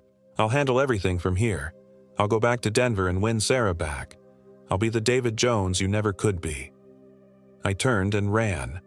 Behind me, I heard laughter, my own laughter, echoing from multiple directions like there were dozens of these things in the forest around me. I crashed through undergrowth, branches tearing at my jacket and face, completely off any semblance of a trail. My only thought was distance, put as much space as possible between myself and whatever that thing was. I ran until my lungs burned and my legs gave out, finally collapsing beside a massive boulder. When I caught my breath and looked around, I realized I was completely lost. The dense canopy overhead blocked any view of the surrounding peaks that might help me orient. My compass spun wildly, unable to find magnetic north, and the forest around me looked identical in every direction. The same dark pines, the same moss-covered rocks, the same oppressive silence. But I wasn't alone. I could feel eyes watching me from between the trees. Not just one pair, dozens of them. And occasionally, I'd catch a glimpse of movement in my peripheral vision. Always my own face, always that wrong smile, always just at the edge of sight. Night was approaching again. I needed shelter, water, and a plan. But first, I needed to understand what was happening to me. I found a defensible position against a rock outcropping and set up a minimal camp, just my sleeping bag and a small fire. As darkness fell, the whispers returned, but now I could make out words. "David. Come to us, David. Let us help you, David." The voices came from everywhere and nowhere, sometimes in chorus, sometimes overlapping in maddening echoes, all in my own voice. Then I saw them. Figures emerged from between the trees, dozens of versions of myself, all slightly different. Some wore clothes I'd never owned. Others moved with confidence I'd never possessed. One looked like me, but younger, unmarked by the stress and disappointment of the last few years. Another looked older, gray-haired, with laugh lines around eyes that held genuine happiness. They formed a circle around my position, just at the edge of the firelight. None of them spoke, but they all watched me with expressions ranging from pity to hunger. "What do you want?" I called out. The youngest-looking version stepped forward. "We want to help you, David. You've been carrying so much pain, so much regret. We can take that away." "Each of us represents a choice you could have made," said another. "A path you could have taken. We've been waiting for you to find us." "Sarah left because you weren't enough," added a third. "But we are. We're everything you could have been and more." The circle began to close. I grabbed a burning branch from the fire and held it out like a weapon, but the flames flickered and died the moment I lifted it from the embers. "Don't fight us, David," the eldest version said. "Join us, become us. Leave your broken life behind and let us live it properly." They were close enough now that I could see the details of their faces, all variations of my own, but somehow more. Better, perfected versions that had never failed at marriage, never disappointed anyone, never woken up at 3 a.m. wondering where everything had gone wrong. One of them reached out with my own hand, and I felt an overwhelming urge to take it, to surrender to whatever they were offering, to finally be free of the weight I'd been carrying since Sarah left. But something made me hesitate, a small detail that didn't fit. None of these perfect versions of myself cast shadows despite standing in the firelight. "You're not real," I said. The smiles faltered. "You're not real," I repeated, louder. "You're just projections, reflections of my own self-doubt." The circle stopped advancing. The youngest version tilted his head. "Does it matter if we're real? We're offering you everything you want." "No," I said, standing up. "You're offering me everything I think I want. There's a difference." I closed my eyes and took a deep breath. When I opened them, the forest around me had changed. The oppressive darkness was lifting, replaced by the soft gray light of dawn. The perfect circle of trees was gone, replaced by normal wilderness, chaotic, imperfect, real. And I was no longer lost. I could see the outline of familiar peaks in the distance, recognizable from my topographic map. I was only about a mile from where I'd originally planned to camp. The trail back to the trailhead took 2 days of steady hiking. My GPS worked normally. My compass found true north. The streams ran clear and cold, exactly where the map said they should be. The forest was full of bird calls and rustling leaves and all the small sounds that make a wilderness feel alive. But I wasn't the same person who had started the hike 5 days earlier. I still think about those perfect versions of myself sometimes. The confidence they radiated, the certainty in their voices, the promise that all my problems could simply be erased. It would have been so easy to let them take over. But I've come to understand something important. Our flaws and failures aren't bugs in the system. They're features. They're what make us human. The David Jones who lost his wife to another man, who makes mistakes, who sometimes lies awake wondering what went wrong, that's the real me. Imperfect, damaged, but genuine. Sarah and I are still divorced. I still live alone in that Denver apartment. I still have bad days when the weight of regret feels unbearable. But now I know there are worse things than being imperfect. There are worse things than being real. The park ranger who issued my permit asked how the trip went when I returned the backcountry camping gear. I told him it was exactly what I needed, which was true, just not in the way he probably imagined. He nodded and smiled, but his eyes held that same knowing look from when I'd first met him. As I walked away, I heard him call out, "Glad you made it back, Mr. Jones. Not everyone does."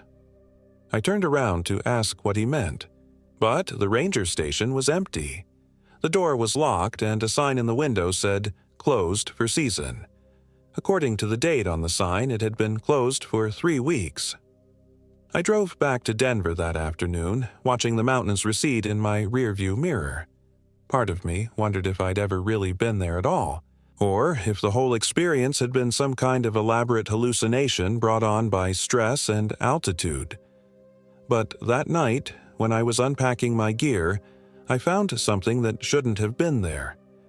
Tucked into the bottom of my backpack was a small piece of bark from a pine tree. Carved into its surface, in handwriting that was almost but not quite my own, was a single word: remember. I keep that piece of bark on my desk now, next to a photo of Sarah and me from happier times. It reminds me that perfection is a trap, that the versions of ourselves we imagine we could be are often just sophisticated lies. The real David Jones, the one typing this account, has been back to therapy. He's learning to forgive himself for his failures. He's even started dating again, though cautiously. He's accepted that he'll never be perfect, and that's okay. Because the alternative, becoming something that looks like you but isn't really you at all, is far worse than any human flaw. Sometimes, late at night when I can't sleep, I still hear whispers from the forest. My own voice, calling from a place I hope I never find again. David, come back to us, David. We're still waiting. But I don't listen anymore. I've learned that some invitations should never be accepted, no matter how tempting they seem. The real me, flawed, struggling, human, is worth preserving, even if it hurts sometimes, especially then.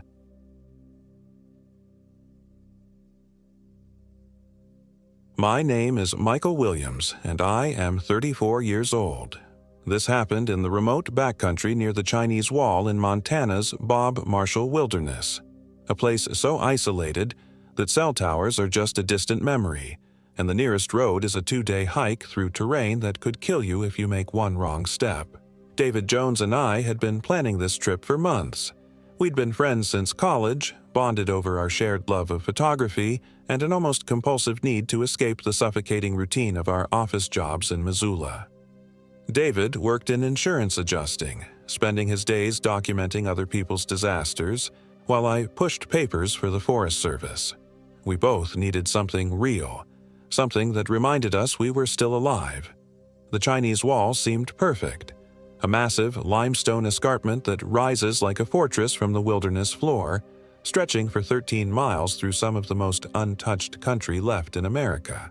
David had been obsessing over photographing it during golden hour, claiming it would be the centerpiece of his portfolio. I just wanted to feel small again, to remember that there were places in the world where human concerns meant absolutely nothing. We started our hike from the Gibson Reservoir trailhead on a Thursday morning in late September. The aspens were turning, painting the mountainsides in violent yellows and reds that seemed almost too vivid against the steel-gray sky. The forecast called for clear weather, but there was something in the air that made my skin crawl, a heaviness that had nothing to do with humidity. David was his usual self that first day, chattering about f-stops and exposure times while I focused on putting one boot in front of the other. He'd lost about 30 pounds over the summer after his divorce, and the weight loss had given him an almost manic energy. He moved with the jerky enthusiasm of someone trying to outrun his thoughts. "This is it, Mike," he said as we crossed the first ridge, gesturing at the wilderness spreading out below us. "This is where we remember who we really are." I nodded, but something about the way he said it made my stomach tighten. There was a desperation in his voice that I'd been hearing more often lately, especially since Sarah had taken the kids and moved to Seattle. The trail followed an old stock route, winding through dense lodgepole pine forests that seemed to press closer with each mile. By afternoon, we were deep enough that the silence had weight to it. Not the peaceful quiet of a library, but something oppressive, like the world was holding its breath. We made camp that first night near a small creek about 8 miles in. Everything was normal. David took his ritual sunset photos while I set up our tent and got dinner started. We'd brought a lightweight propane stove and dehydrated meals. Nothing fancy, but after a full day of hiking, everything tastes like a feast. "You hear that?" David asked around 9 o'clock as we sat by our small campfire. I listened. The creek burbled over stones, and somewhere in the distance an owl called. "Hear what?" "Never mind. Thought I heard something moving out there." I glanced at the wall of darkness beyond our firelight. Probably just an elk. They're all over this area. But as the night wore on, I started hearing it too. A sound like someone walking through the underbrush, but with an irregular rhythm that set my teeth on edge. Too deliberate to be an animal, but too clumsy to be human.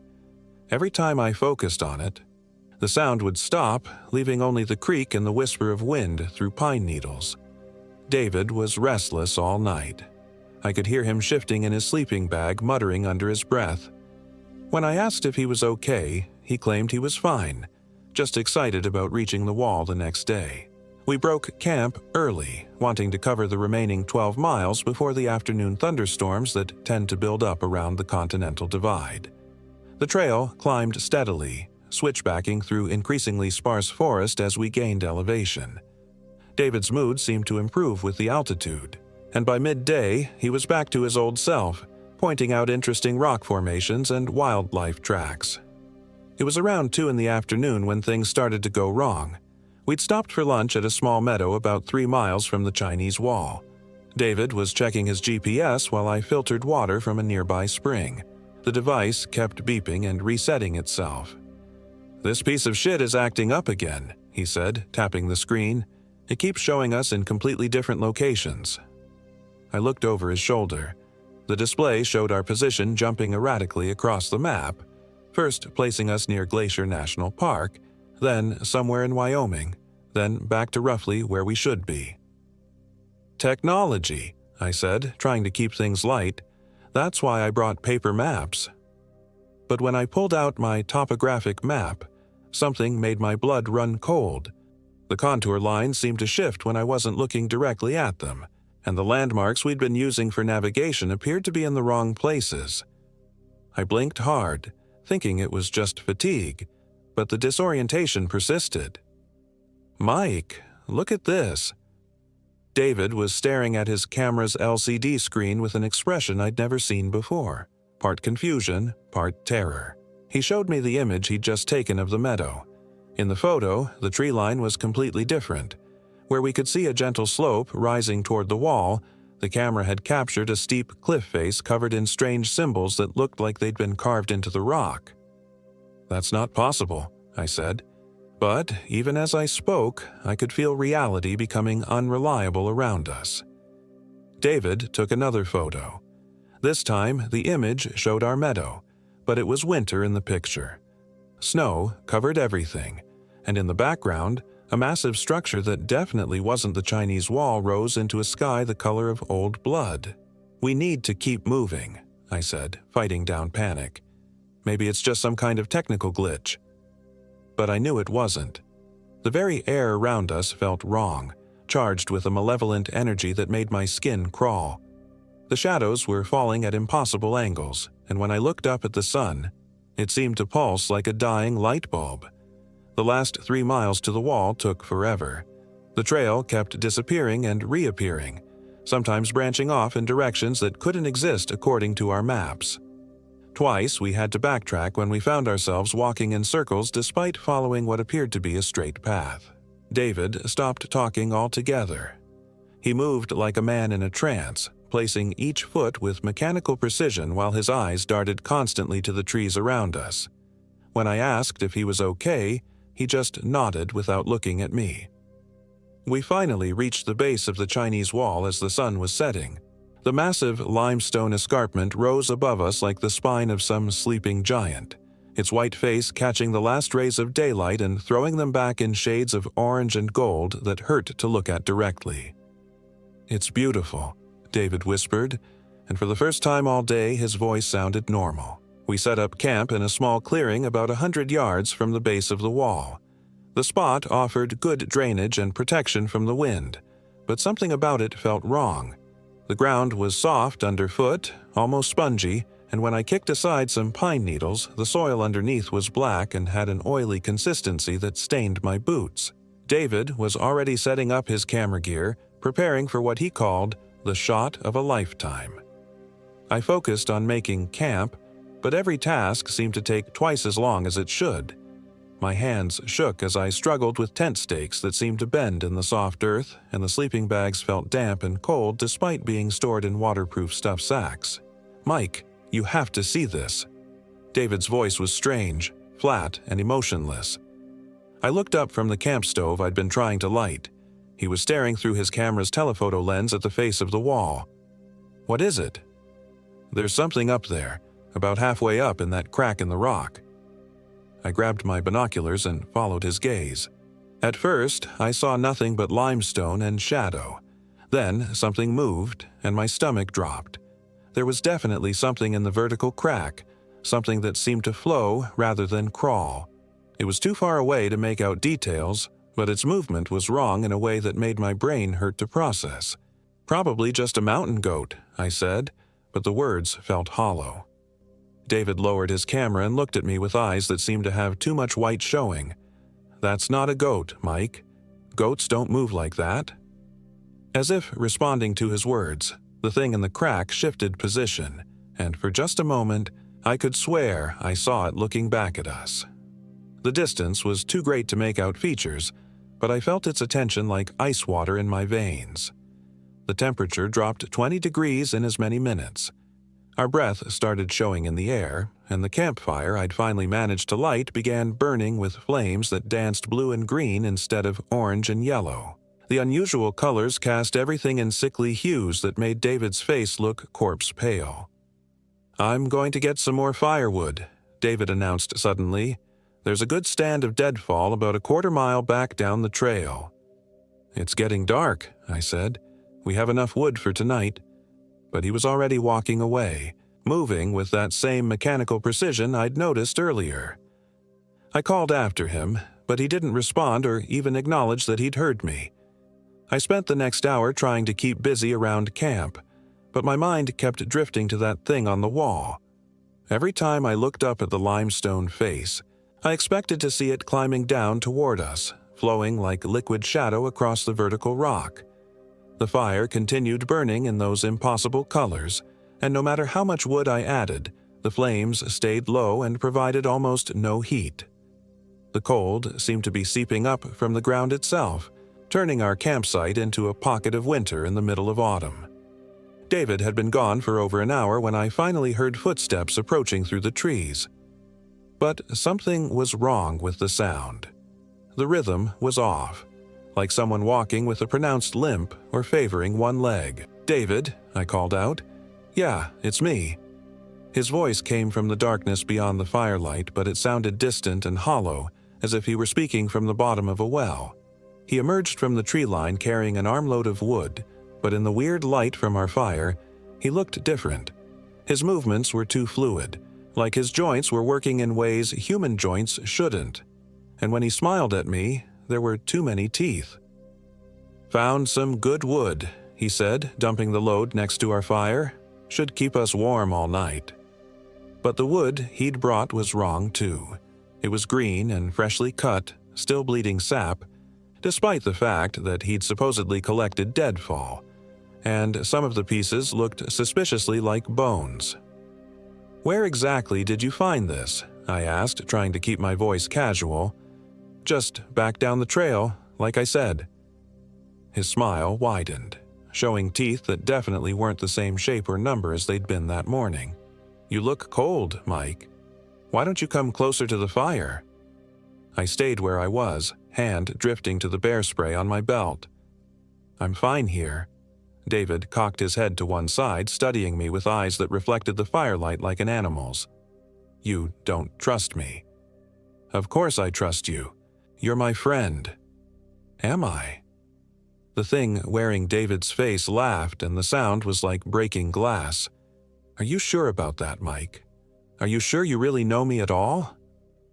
It started moving toward me then, still wearing David's face but walking with a predator's grace that was completely wrong for my friend's body. I fumbled for the bear spray, but my hands were shaking so badly I could barely work the safety clip. "David, what's wrong with you?" "Nothing's wrong," it said, close enough now that I could smell its breath. Carrion and decay and something else, something that reminded me of the black soil under our tent. I've never felt better. I've never felt more myself. The thing that looked like David lunged at me then, moving faster than any human could, but I managed to trigger the bear spray. The orange cloud of capsaicin hit it full in the face and it reeled backward, screaming in a voice that was definitely not David's. Too high. Too inhuman. Filled with rage and pain that seemed to echo off the limestone wall behind us. I ran. The forest was a maze of shadows and reaching branches that seemed to grab at my clothes and exposed skin. I had no flashlight, no sense of direction, only the desperate need to put distance between myself and whatever had been wearing my friend's face. Behind me, I could hear it crashing through the underbrush, sometimes on 2 legs, sometimes on what sounded like 4 or more. Its voice had changed completely now, becoming a series of clicks and guttural sounds that no human throat could produce. I ran until my lungs burned and my legs felt like rubber, finally collapsing behind a massive fallen log that provided some concealment. I lay there, gasping, trying to listen over the hammering of my heart. The forest had gone completely silent. No wind, no insects, not even the distant sound of the creek we'd camped near. The quiet was so complete it felt hostile, like the entire wilderness was holding its breath and waiting for something terrible to happen. I waited there for what felt like hours, fighting the urge to sleep despite my exhaustion. When the first gray light of dawn finally began filtering through the canopy, I carefully made my way back toward our campsite, moving as quietly as possible. The camp was destroyed. Our tent had been shredded as if by massive claws, and our gear was scattered across the clearing.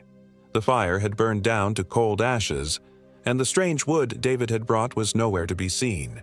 And David himself was sitting on a log at the edge of the clearing, looking perfectly normal. "Mike, thank God you're okay." He jumped up and hurried toward me, his face showing what appeared to be genuine relief. "I woke up this morning and you were gone. I've been looking everywhere for you." I backed away, keeping my distance. "Where were you last night?" "What do you mean?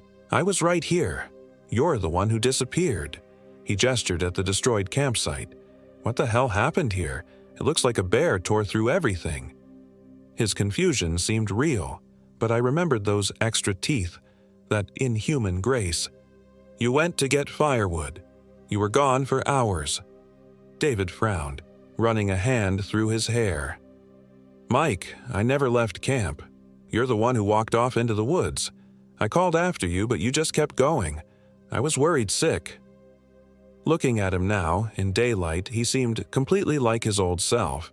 The same height, the same build, the same nervous habit of touching his camera strap when he was anxious. But something in his eyes was different. A depth that hadn't been there before, as if I were looking at him through dark water. "Maybe you had a nightmare," he continued. "The altitude can mess with your head sometimes. And this place..." He glanced around at the forest surrounding us. "There's something off about it, don't you think?" I wanted to believe him. The alternative was too horrible to accept. But as we gathered what was left of our gear, I noticed small details that kept my paranoia alive. David's boots were caked with mud despite the dry conditions we'd been hiking through. His fingernails, usually bitten to the quick, were now long and sharp. And when he thought I wasn't looking, I caught him staring at me with an expression of cold calculation that I'd never seen on my friend's face. We hiked out together, but I never let him get behind me. The trail that had been so confusing on the way in now led us straight back toward the trailhead with no wrong turns or mysterious detours. Our GPS worked perfectly, and even our cell phones picked up a signal once we got within range of the Gibson Reservoir. David seemed oblivious to my suspicion, chattering about the photos he'd taken and already planning our next adventure. But when I looked at the images on his camera, they were all wrong. The shots of the Chinese wall showed a perfectly normal limestone escarpment under a blue sky, nothing like the nightmare landscape we'd encountered. It was as if the camera had captured a completely different place. We reached my truck just as the sun was setting, 12 hours of hiking condensed into what felt like minutes. I offered to drive David back to Missoula, but he declined, saying he had his own car parked at the reservoir. "This was amazing, Mike," he said as we stood beside my truck. "We should do it again soon." "Yeah, maybe," I replied, but I was already planning to never see him again. He started walking toward the parking area, then turned back. "Oh, and Mike, thanks for not leaving me behind." There was something in the way he said it that made my skin crawl, as if he knew exactly what I'd seen the night before and was taunting me with the knowledge that I'd never be able to prove any of it. I watched him drive away, then sat in my truck for a long time, trying to process what had happened. The rational part of my mind insisted that I'd experienced some kind of breakdown brought on by stress and altitude. But I knew what I'd seen. Whatever had come back from the woods that night wearing David's face wasn't my friend. I drove home and tried to return to normal life, but the experience had changed something fundamental in my perception of reality. I found myself watching people closely, looking for signs that they weren't who they appeared to be. A coworker's laugh that lasted too long, a neighbor's wave that seemed too enthusiastic, a cashier's smile that showed too many teeth. David called me several times over the following weeks, suggesting new hiking destinations and outdoor photography projects. His voice sounded normal over the phone, but I always found excuses to decline. I told him I was too busy with work, that I'd tweaked my knee on our last trip, that my doctor had advised against high-altitude activities. Then, about a month after our trip to the Chinese Wall, I saw him at a coffee shop in downtown Missoula. I was standing in line when I spotted him sitting at a corner table, and my blood turned to ice. He was talking to a young woman, probably in her early 20s, showing her photos on his camera. She was hanging on every word, clearly fascinated by whatever adventure he was describing. And when she laughed at something he said, David's smile was exactly the same as it had been that night by the fire. Too wide, too knowing, with too many teeth. I left without ordering and spent the rest of the day wondering if I should warn her. But warn her about what? That my hiking buddy might not be human? That he'd been replaced by something that had crawled down from a crack in a limestone wall? Who would believe such a story?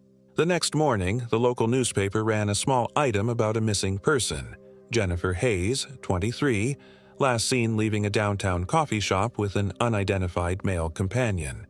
The police were asking for information about her whereabouts. I stared at the grainy security camera photo accompanying the article. The man walking beside Jennifer was definitely David, but something about his posture and gait was subtly wrong, as if he were still learning how to operate a human body. That was 3 months ago. Since then, there have been 6 more disappearances in the Missoula area, all of them young people who were interested in outdoor activities. The police have formed a task force, but they're looking for a human predator. They have no idea what they're really hunting. I've thought about going to them with my story, but I know how it would sound.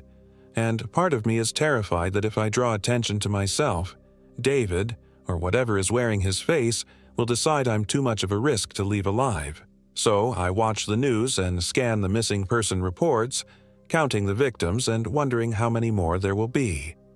I've moved to a different apartment and changed my phone number, but sometimes I catch glimpses of a familiar figure in my peripheral vision, always just far enough away that I can't be sure it's really him.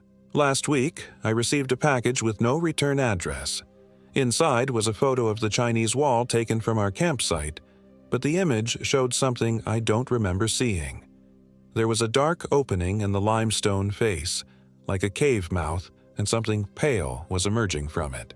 Something that might have been human, if you didn't look too closely at the proportions. On the back of the photo, someone had written in David's handwriting, "Thanks for the great trip, Mike. I can't wait for our next adventure." I burned the photo, but I kept the ashes. They're sitting in a jar on my kitchen counter now, and sometimes, late at night, I swear I can see them moving. The thing is, I've been having dreams lately. Dreams where I'm back at the Chinese Wall, but this time I don't run. This time, when the thing wearing David's face approaches me by the fire, I let it get close. I let it touch me with those 2 long fingers and whisper secrets in my ear with that voice like breaking glass. And when I wake up from these dreams, I feel different, hungrier, more aware of the people around me and how fragile they really are. I've started noticing things I never paid attention to before. The way blood moves under skin, the subtle variations in human behavior that might indicate weakness or vulnerability. Yesterday, I caught myself standing outside an elementary school, watching the children play during recess. I don't remember deciding to go there or how long I'd been standing at the fence. A teacher noticed me and asked if I needed help, and when I tried to explain that I was just out for a walk, my voice sounded wrong. Too high, too smooth, like someone else was speaking through my mouth. I think David is calling to me somehow, reaching across the distance between us to complete whatever transformation began that night in the wilderness.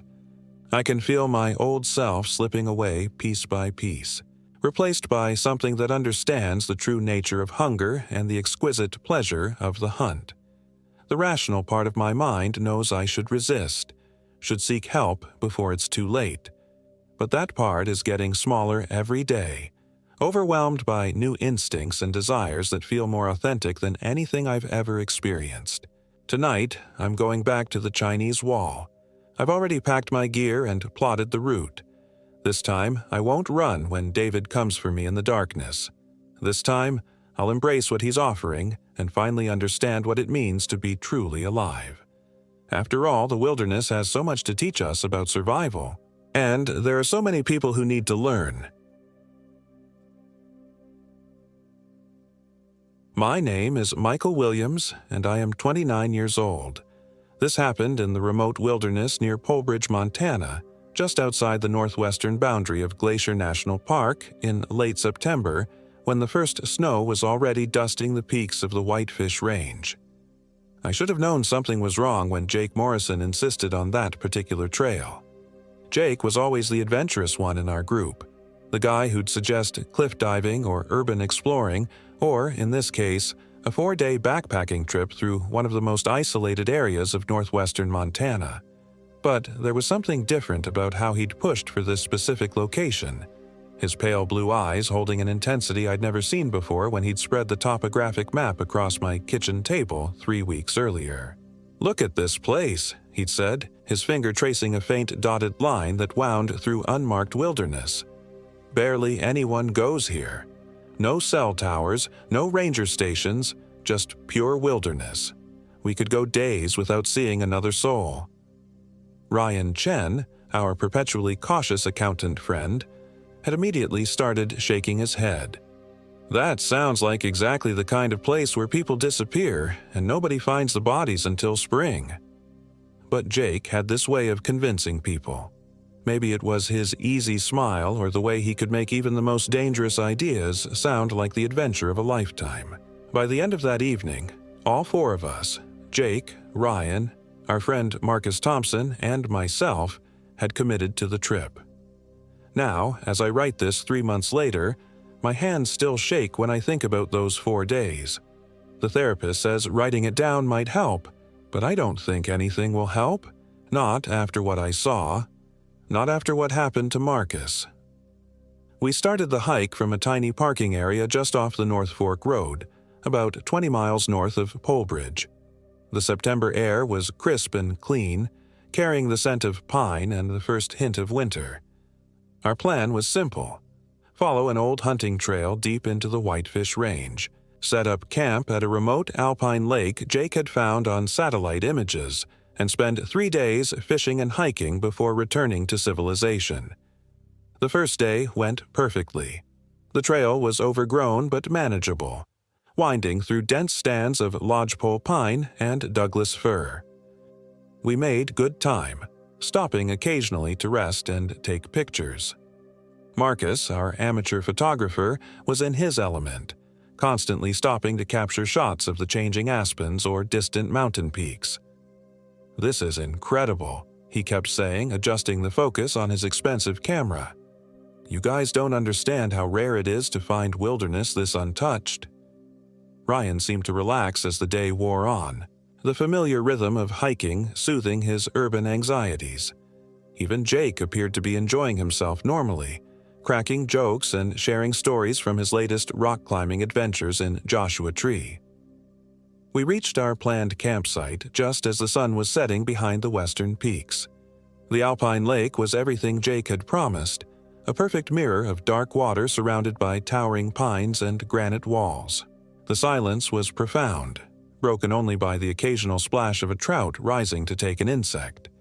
We set up camp quickly, our movements efficient from years of backpacking together. Jake and I shared a 2-person tent on the eastern shore, while Ryan and Marcus pitched theirs about 50 yards away near a small creek inlet. The separation gave us each some privacy while keeping us close enough for safety. Dinner was freeze-dried beef stroganoff heated over Jake's compact stove, accompanied by instant coffee that tasted like heaven after 8 hours of hiking. We sat around a small campfire, sharing stories and watching the stars emerge in the crystal-clear mountain sky. "I've never seen stars like this," Ryan said, lying back on his sleeping pad and staring up at the Milky Way. "It's like looking into eternity." "That's because we're finally far enough from civilization," Jake replied, poking the fire with a stick. "No light pollution, no electromagnetic interference, just the way things are supposed to be." Marcus was still fiddling with his camera, trying to capture long exposure shots of the star field. "The isolation is amazing," he said. "We could be the only humans for 100 miles. Yeetin." I remember thinking how peaceful it all was, how perfect the trip was turning out to be. I should have paid more attention to Jake's expression in the firelight, the way his eyes seemed to reflect the flames with an intensity that went beyond the normal glow. The first night passed without incident. I woke several times to the sound of wind in the pines and the distant call of a loon from across the lake, but these were comforting wilderness sounds. Jake was sleeping peacefully beside me, his breathing deep and regular. The second day started early. We were all eager to explore the area, so we broke into pairs. Jake and I would circle the lake and climb to a ridge lookout he'd spotted on the map, while Ryan and Marcus planned to fish the far shore and explore what looked like an old mining trail. "We'll meet back at camp before sunset," Ryan said, always the planner. "If anyone's not back by dark, we start looking." The hike with Jake was strenuous but rewarding. The ridge offered spectacular views of the Whitefish Range stretching north into Canada, and Jake seemed more relaxed than I'd seen him in months. We ate lunch on the summit, sharing granola bars and talking about work stress and relationship problems, the normal conversations of old friends. But as we started our descent, Jake began acting strangely. He kept stopping to look back the way we'd come, his body tense and alert like he was listening for something. "You hear that?" he asked during one of these stops. I strained to listen but heard only wind and the distant chatter of a squirrel. "Hear what?" "Nothing," he said quickly. "Thought I heard voices." We were still several miles from any other trails, and we hadn't seen another person since leaving the parking area. The idea of voices out here was unsettling, but Jake seemed to shake it off and we continued down the mountain. We reached camp just as the sun was touching the western peaks. Ryan and Marcus weren't back yet, but their absence wasn't unusual. Fishing could be absorbing work, and they'd probably lost track of time. Jake and I started preparing dinner, expecting them to show up any minute. But as full darkness fell and there was still no sign of them, my concern began to grow. Jake seemed unconcerned, almost dismissive of my worries. "They're grown men," he said when I suggested we should start looking. "They can take care of themselves." "But we agreed to be back by sunset," I insisted. "What if something happened?" Jake shrugged, stirring the pot of ramen noodles over the stove. "What could happen? They probably found a good fishing spot and decided to camp there for the night. They'll be back in the morning." His casual attitude bothered me. The Jake I knew would have been the first to organize a search party, not the last. But I convinced myself he was probably right.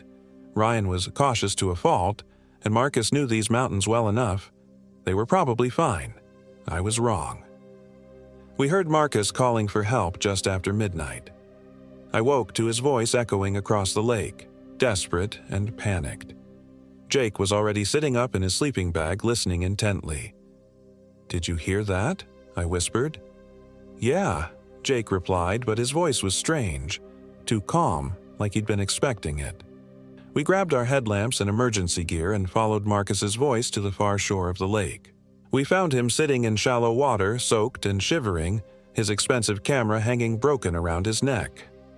"Ryan," he gasped as soon as he saw us. Something happened to Ryan. "Where is he?" I demanded, helping Marcus out of the water while Jake stood back, his headlamp beam playing across the dark surface of the lake. "We were fishing near the old mine," Marcus said through chattering teeth. "Ryan wanted to explore some of the abandoned shafts. I told him it was dangerous, but he went anyway. I heard him scream, and then—" Marcus paused, his eyes wide with terror. "Then I heard him calling for help from inside the mountain." Calling for help how? Jake asked, his voice still unnaturally calm. Like he was trapped. Like something was, I don't know, dragging him deeper. I tried to follow, but the shaft went down at a sharp angle and I couldn't see anything. I kept calling his name, but the only answer was echoes. I felt ice forming in my stomach. Abandoned mines were death traps, unstable, full of poisonous gases and riddled with hidden shafts and chambers. If Ryan had fallen into one, the chances of getting him out alive were slim. "We need to go back there now," I said. "Call search and rescue. Get professional help." "Our phones don't work out here," Jake reminded me. "No signal. Then we need to hike out and get help." "That's a day's hike in daylight," Jake said. "In the dark, through unfamiliar terrain? We'd probably end up lost or injured ourselves." Marcus was nodding. "Jake's right. We should wait until morning, then go back to the mine with proper equipment." I wanted to argue, but I knew they were right. Attempting a rescue in the dark would likely just create more casualties. We brought Marcus back to our camp, gave him dry clothes and hot coffee, and settled in to wait for dawn. But I couldn't sleep. Every sound seemed amplified. The wind in the trees, the settling of our tent, the lap of small waves against the shore. And underneath it all, I kept thinking I could hear something else. A sound like distant calling, too faint to make out words. I must have dozed, because I woke to full daylight and the smell of coffee brewing. Jake was already up, moving around the camp with an efficiency that struck me as odd given the circumstances.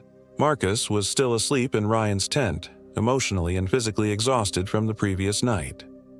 "We should get moving," Jake said when he saw I was awake. "The sooner we find Ryan, the better."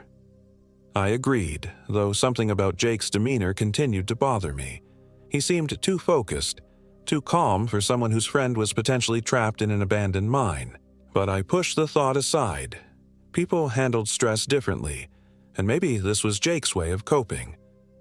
We woke Marcus and quickly broke camp, packing only essential gear for what we hoped would be a rescue mission.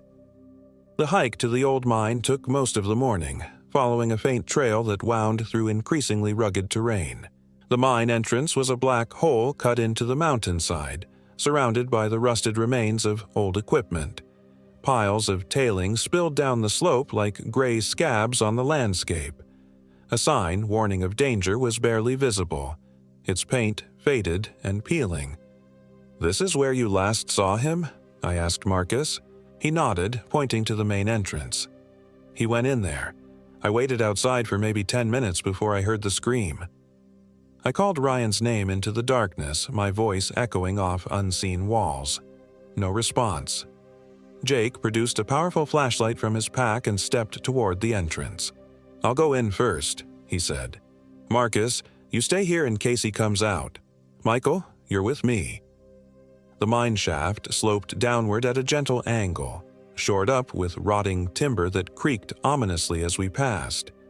Our footsteps echoed in the darkness, and the air grew progressively colder and staler. The walls were wet with condensation, and I could hear the distant sound of dripping water. After maybe 100 yards, the main tunnel branched into several smaller passages. Jake swept his light across each opening, looking for signs of Ryan's passage. "There," he said, pointing to fresh scuff marks in the dirt floor leading into the leftmost tunnel. This passage was narrower and lower, forcing us to duck as we moved deeper into the mountain. The walls closed in around us, and I felt the first stirrings of claustrophobia. The air was getting thinner, harder to breathe. We found Ryan's headlamp about 50 yards into the side tunnel, its plastic casing cracked and dark. Jake picked it up, examining it in the beam of his flashlight. "Still warm," he said. "Battery's not dead, just turned off." That was strange. If Ryan had dropped it accidentally, it should still be on. If he'd turned it off deliberately. Why? "Ryan!" I called again, louder this time. "Can you hear me?" This time, I thought I heard something. A faint sound from deeper in the tunnel, like someone moving around. Jake heard it too. His head snapped up and he immediately started moving toward the sound. The tunnel continued to narrow until we were crawling on our hands and knees. I was starting to panic. The idea of being trapped underground, unable to turn around, was making my heart race. But Jake seemed unaffected, moving forward with determination.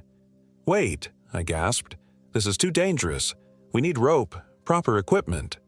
"He's close," Jake said without turning around. "I can hear him." I couldn't hear anything except my own labored breathing and the sound of our movement.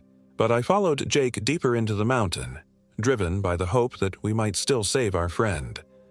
The tunnel opened suddenly into a larger chamber, and Jake's flashlight beam swept across a space about the size of a small room. The walls were natural rock rather than excavated stone, suggesting we'd found a natural cave that the miners had broken into. And there, sitting against the far wall, was Ryan. He was alive, conscious, and apparently uninjured. But something was wrong. He was sitting perfectly still, his back straight against the rock wall, his eyes open but unfocused. He didn't react when our lights hit him, didn't acknowledge our presence at all. "Ryan," I called, crawling toward him. "Are you hurt?" No response. I reached out to touch his shoulder, and he finally turned to look at me. His eyes were completely black. Not just the pupils, the entire visible eye, from corner to corner, was black as coal. And when he smiled, his teeth seemed too sharp, too white in the darkness.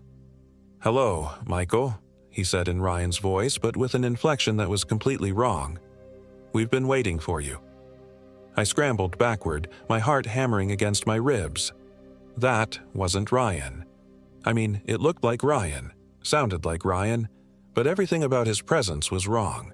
The way he held himself, the unnatural stillness, those horrible black eyes. "Jake," I gasped. "Something's wrong with him." But when I turned around, Jake was smiling too. The same wrong smile, the same black eyes. "There's nothing wrong with us," Jake said, his voice carrying that same alien inflection. "We're perfect now, and soon you will be too." I ran. I don't remember much about getting out of the mine, just panic and darkness and the sound of 2 sets of footsteps following me through the tunnels. Somehow, I found my way to the main shaft and then to daylight, where Marcus was waiting by the entrance. "Where are the others?" he asked as I stumbled into the sunlight, gasping and shaking. "Not them," I managed to say. "Something's wearing their faces." Marcus stared at me like I'd lost my mind, which I probably had. How do you explain something like that? How do you convince someone that your friends have been replaced by something that shouldn't exist? But I didn't have to convince him. Jake and Ryan emerged from the mine a few minutes later, walking calmly side by side, both wearing those wrong smiles. In the daylight, they looked almost normal, until you noticed their eyes were still completely black. "Michael's been telling stories," Jake said conversationally. "He thinks we're not ourselves." "Ridiculous," Ryan added, though he'd never used that word in the 10 years I'd known him.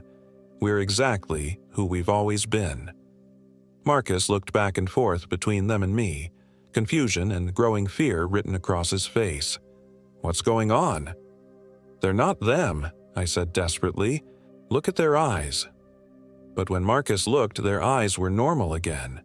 Brown for Jake, hazel for Ryan, just like always. I stared in disbelief. I knew what I'd seen. "Michael hit his head in the mine," Jake explained smoothly. "He's been saying crazy things. We should get him back to camp, let him rest." Marcus nodded slowly, but I could see doubt in his expression. He knew me well enough to know I wasn't prone to hallucinations or panic attacks. The walk back to camp was a nightmare. Jake and Ryan flanked me, keeping up a steady stream of normal conversation about the weather and the scenery, but I could feel them watching me. And occasionally, when Marcus wasn't looking, their eyes would go black again, just for a second, like they were reminding me that they were still there. We reached our campsite in the late afternoon. The lake looked the same, peaceful and isolated, but the whole place felt different now. Tainted. Wrong. "We should pack up and leave," I said as soon as we reached the tents. "Hike out tonight." "That's a terrible idea," Ryan said, settling down by the cold fire ring like nothing had happened. It'll be dark soon, and we're all exhausted. Besides, Jake added, your head injury might be more serious than we thought. You should rest. Marcus was torn. I could see it. He wanted to trust Jake and Ryan. They were his friends after all, but my obvious terror was making him nervous. Maybe we should head out early tomorrow, he suggested as a compromise. First light. Jake and Ryan exchanged a glance that lasted just a fraction of a second too long. Of course, Jake said. First light. I knew we wouldn't make it to first light. I pretended to go along with the plan, helping to set up camp and prepare dinner as if everything was normal. But I was watching Jake and Ryan constantly, looking for signs of whatever was inhabiting their bodies. The signs were subtle but definitely there. They moved slightly wrong. Too fluid, like they weren't quite used to human joints and muscles. They didn't blink often enough. And when they thought I wasn't looking, they would stare at Marcus and me with expressions of such calculating hunger that it made my skin crawl. During dinner, I caught them having a silent conversation. They would make eye contact and somehow communicate without words, their faces showing minute changes in expression that conveyed meaning. It was like watching two predators coordinate their hunt. "So, what's the plan for tomorrow?" Marcus asked, oblivious to the byplay. "Early start," Jake said without taking his eyes off me. "Pack light. Make good time." "We know a shortcut," Ryan added, and I felt ice in my veins. The Ryan I knew was terrible with directions and never would have claimed knowledge of shortcuts in unfamiliar territory. As darkness fell, I excused myself to use the bathroom, walking into the trees beyond our camp. But instead of returning immediately, I circled around to watch from the shadows. Jake and Ryan were sitting close together by the fire, their heads nearly touching as they spoke in voices too low for me to hear. But their body language was all wrong. Too intimate, too coordinated. These weren't two friends having a conversation. This was something else entirely. Marcus was organizing his camera gear, completely unaware of the predatory attention focused on him. As I watched, Jake reached into his jacket and pulled out something metallic. A knife. I had to warn Marcus, but how? If I charged into camp shouting about demons or possession, they would just convince him I was crazy. I needed a different approach. I snuck back to the edge of camp and loudly announced my return, crashing through the underbrush like I was coming back from the woods. Jake smoothly palmed the knife, but not before I confirmed what I'd seen. "Everything okay?" Marcus asked as I rejoined the group. "Fine," I said, settling down across the fire from Jake and Ryan. "Just thought I heard something moving around out there." "Probably just deer," Ryan said, but his smile was predatory. "Lots of deer in these mountains." I forced myself to act normally as we finished the evening routine. We banked the fire, cleaned up the dinner dishes, and prepared for bed. Jake and I retreated to our tent while Marcus settled into the one he'd been sharing with Ryan. But Ryan didn't go to bed. He said he wanted to sit by the lake for a while, maybe do some night photography. I wanted to scream at Marcus not to let him out of sight, but I couldn't think of a way to do it without sounding crazy. Once we were in the tent, Jake zipped us in and immediately started talking about plans for tomorrow's hike. But his voice was wrong. Too controlled, like he was reading from a script. "You know the trail better than Marcus," he said. "Maybe you should lead." "I don't know the trail at all," I replied carefully. "This was your idea, remember?" "Of course," Jake said, but there was a pause before he answered, like he'd had to think about it. "My mistake." I lay in my sleeping bag, pretending to sleep while Jake settled down beside me. His breathing became deep and regular almost immediately, but something about it sounded artificial. Too perfect, like a recording. I waited what felt like hours before carefully unzipping my side of the tent. The night was clear and cold, with a brilliant display of stars overhead. The lake was perfectly still, reflecting the starlight like a mirror. Marcus's tent was dark and quiet. Too quiet. I couldn't hear his usual soft snoring or the rustle of someone moving in their sleep. Moving as silently as I could, I crept over to his tent and carefully unzipped the front flap. The interior was empty. Both sleeping bags were there, but neither Marcus nor Ryan was anywhere to be seen. My blood turned to ice. They had Marcus. I was alone in the wilderness with two things wearing the faces of my friends, and they had taken the only other real person left alive. I had to find him. I grabbed my headlamp and emergency kit from my tent, moving as quietly as possible. Jake's breathing never changed, that same artificial rhythm that proved he wasn't really asleep. I picked a direction and started walking, following the shore of the lake and looking for any sign of Marcus or his captors. The night was so quiet I could hear my own heartbeat, and every shadow seemed to hide watching eyes. I found them at the far end of the lake, near the creek where Marcus and Ryan had originally planned to fish. They were standing in a small clearing, and in the pale starlight I could see 3 figures instead of 2. Marcus was there, but like Ryan in the mine, he was sitting perfectly still against a large boulder. Even from a distance I could see that his eyes were black. Ryan and Jake were standing over him, and as I watched in horror I realized they weren't quite human anymore. Their proportions were slightly wrong. Arms too long, fingers too thin, faces subtly distorted like reflections in funhouse mirrors. And they were talking, but not in any language I recognized. The sounds were harsh and guttural, full of clicks and hisses that no human throat should be able to produce. As I watched, frozen with terror, Marcus stood up. His movements were jerky and unnatural, like a marionette being operated by someone still learning how to use the strings. He turned toward Jake and Ryan, and even in the starlight I could see that wrong smile spreading across his face.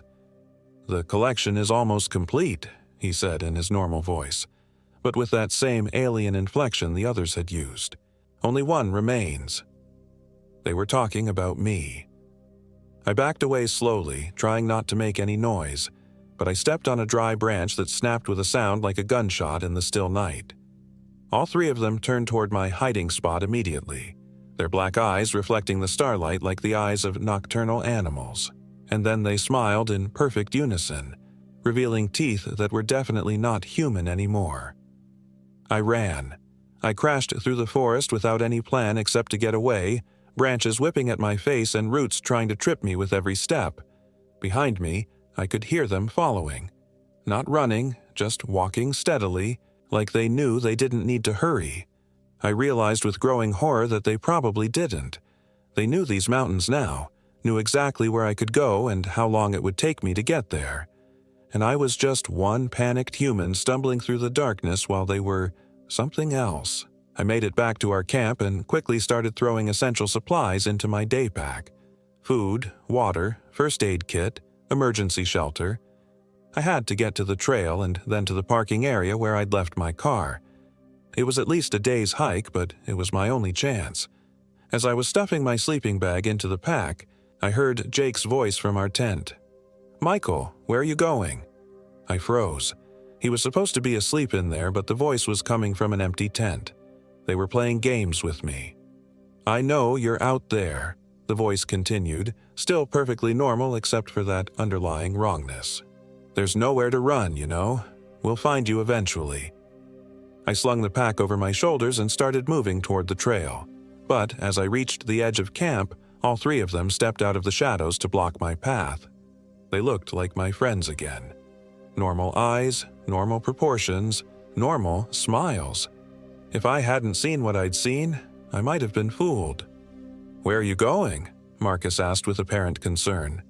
"It's the middle of the night." "You're scaring us," Ryan added.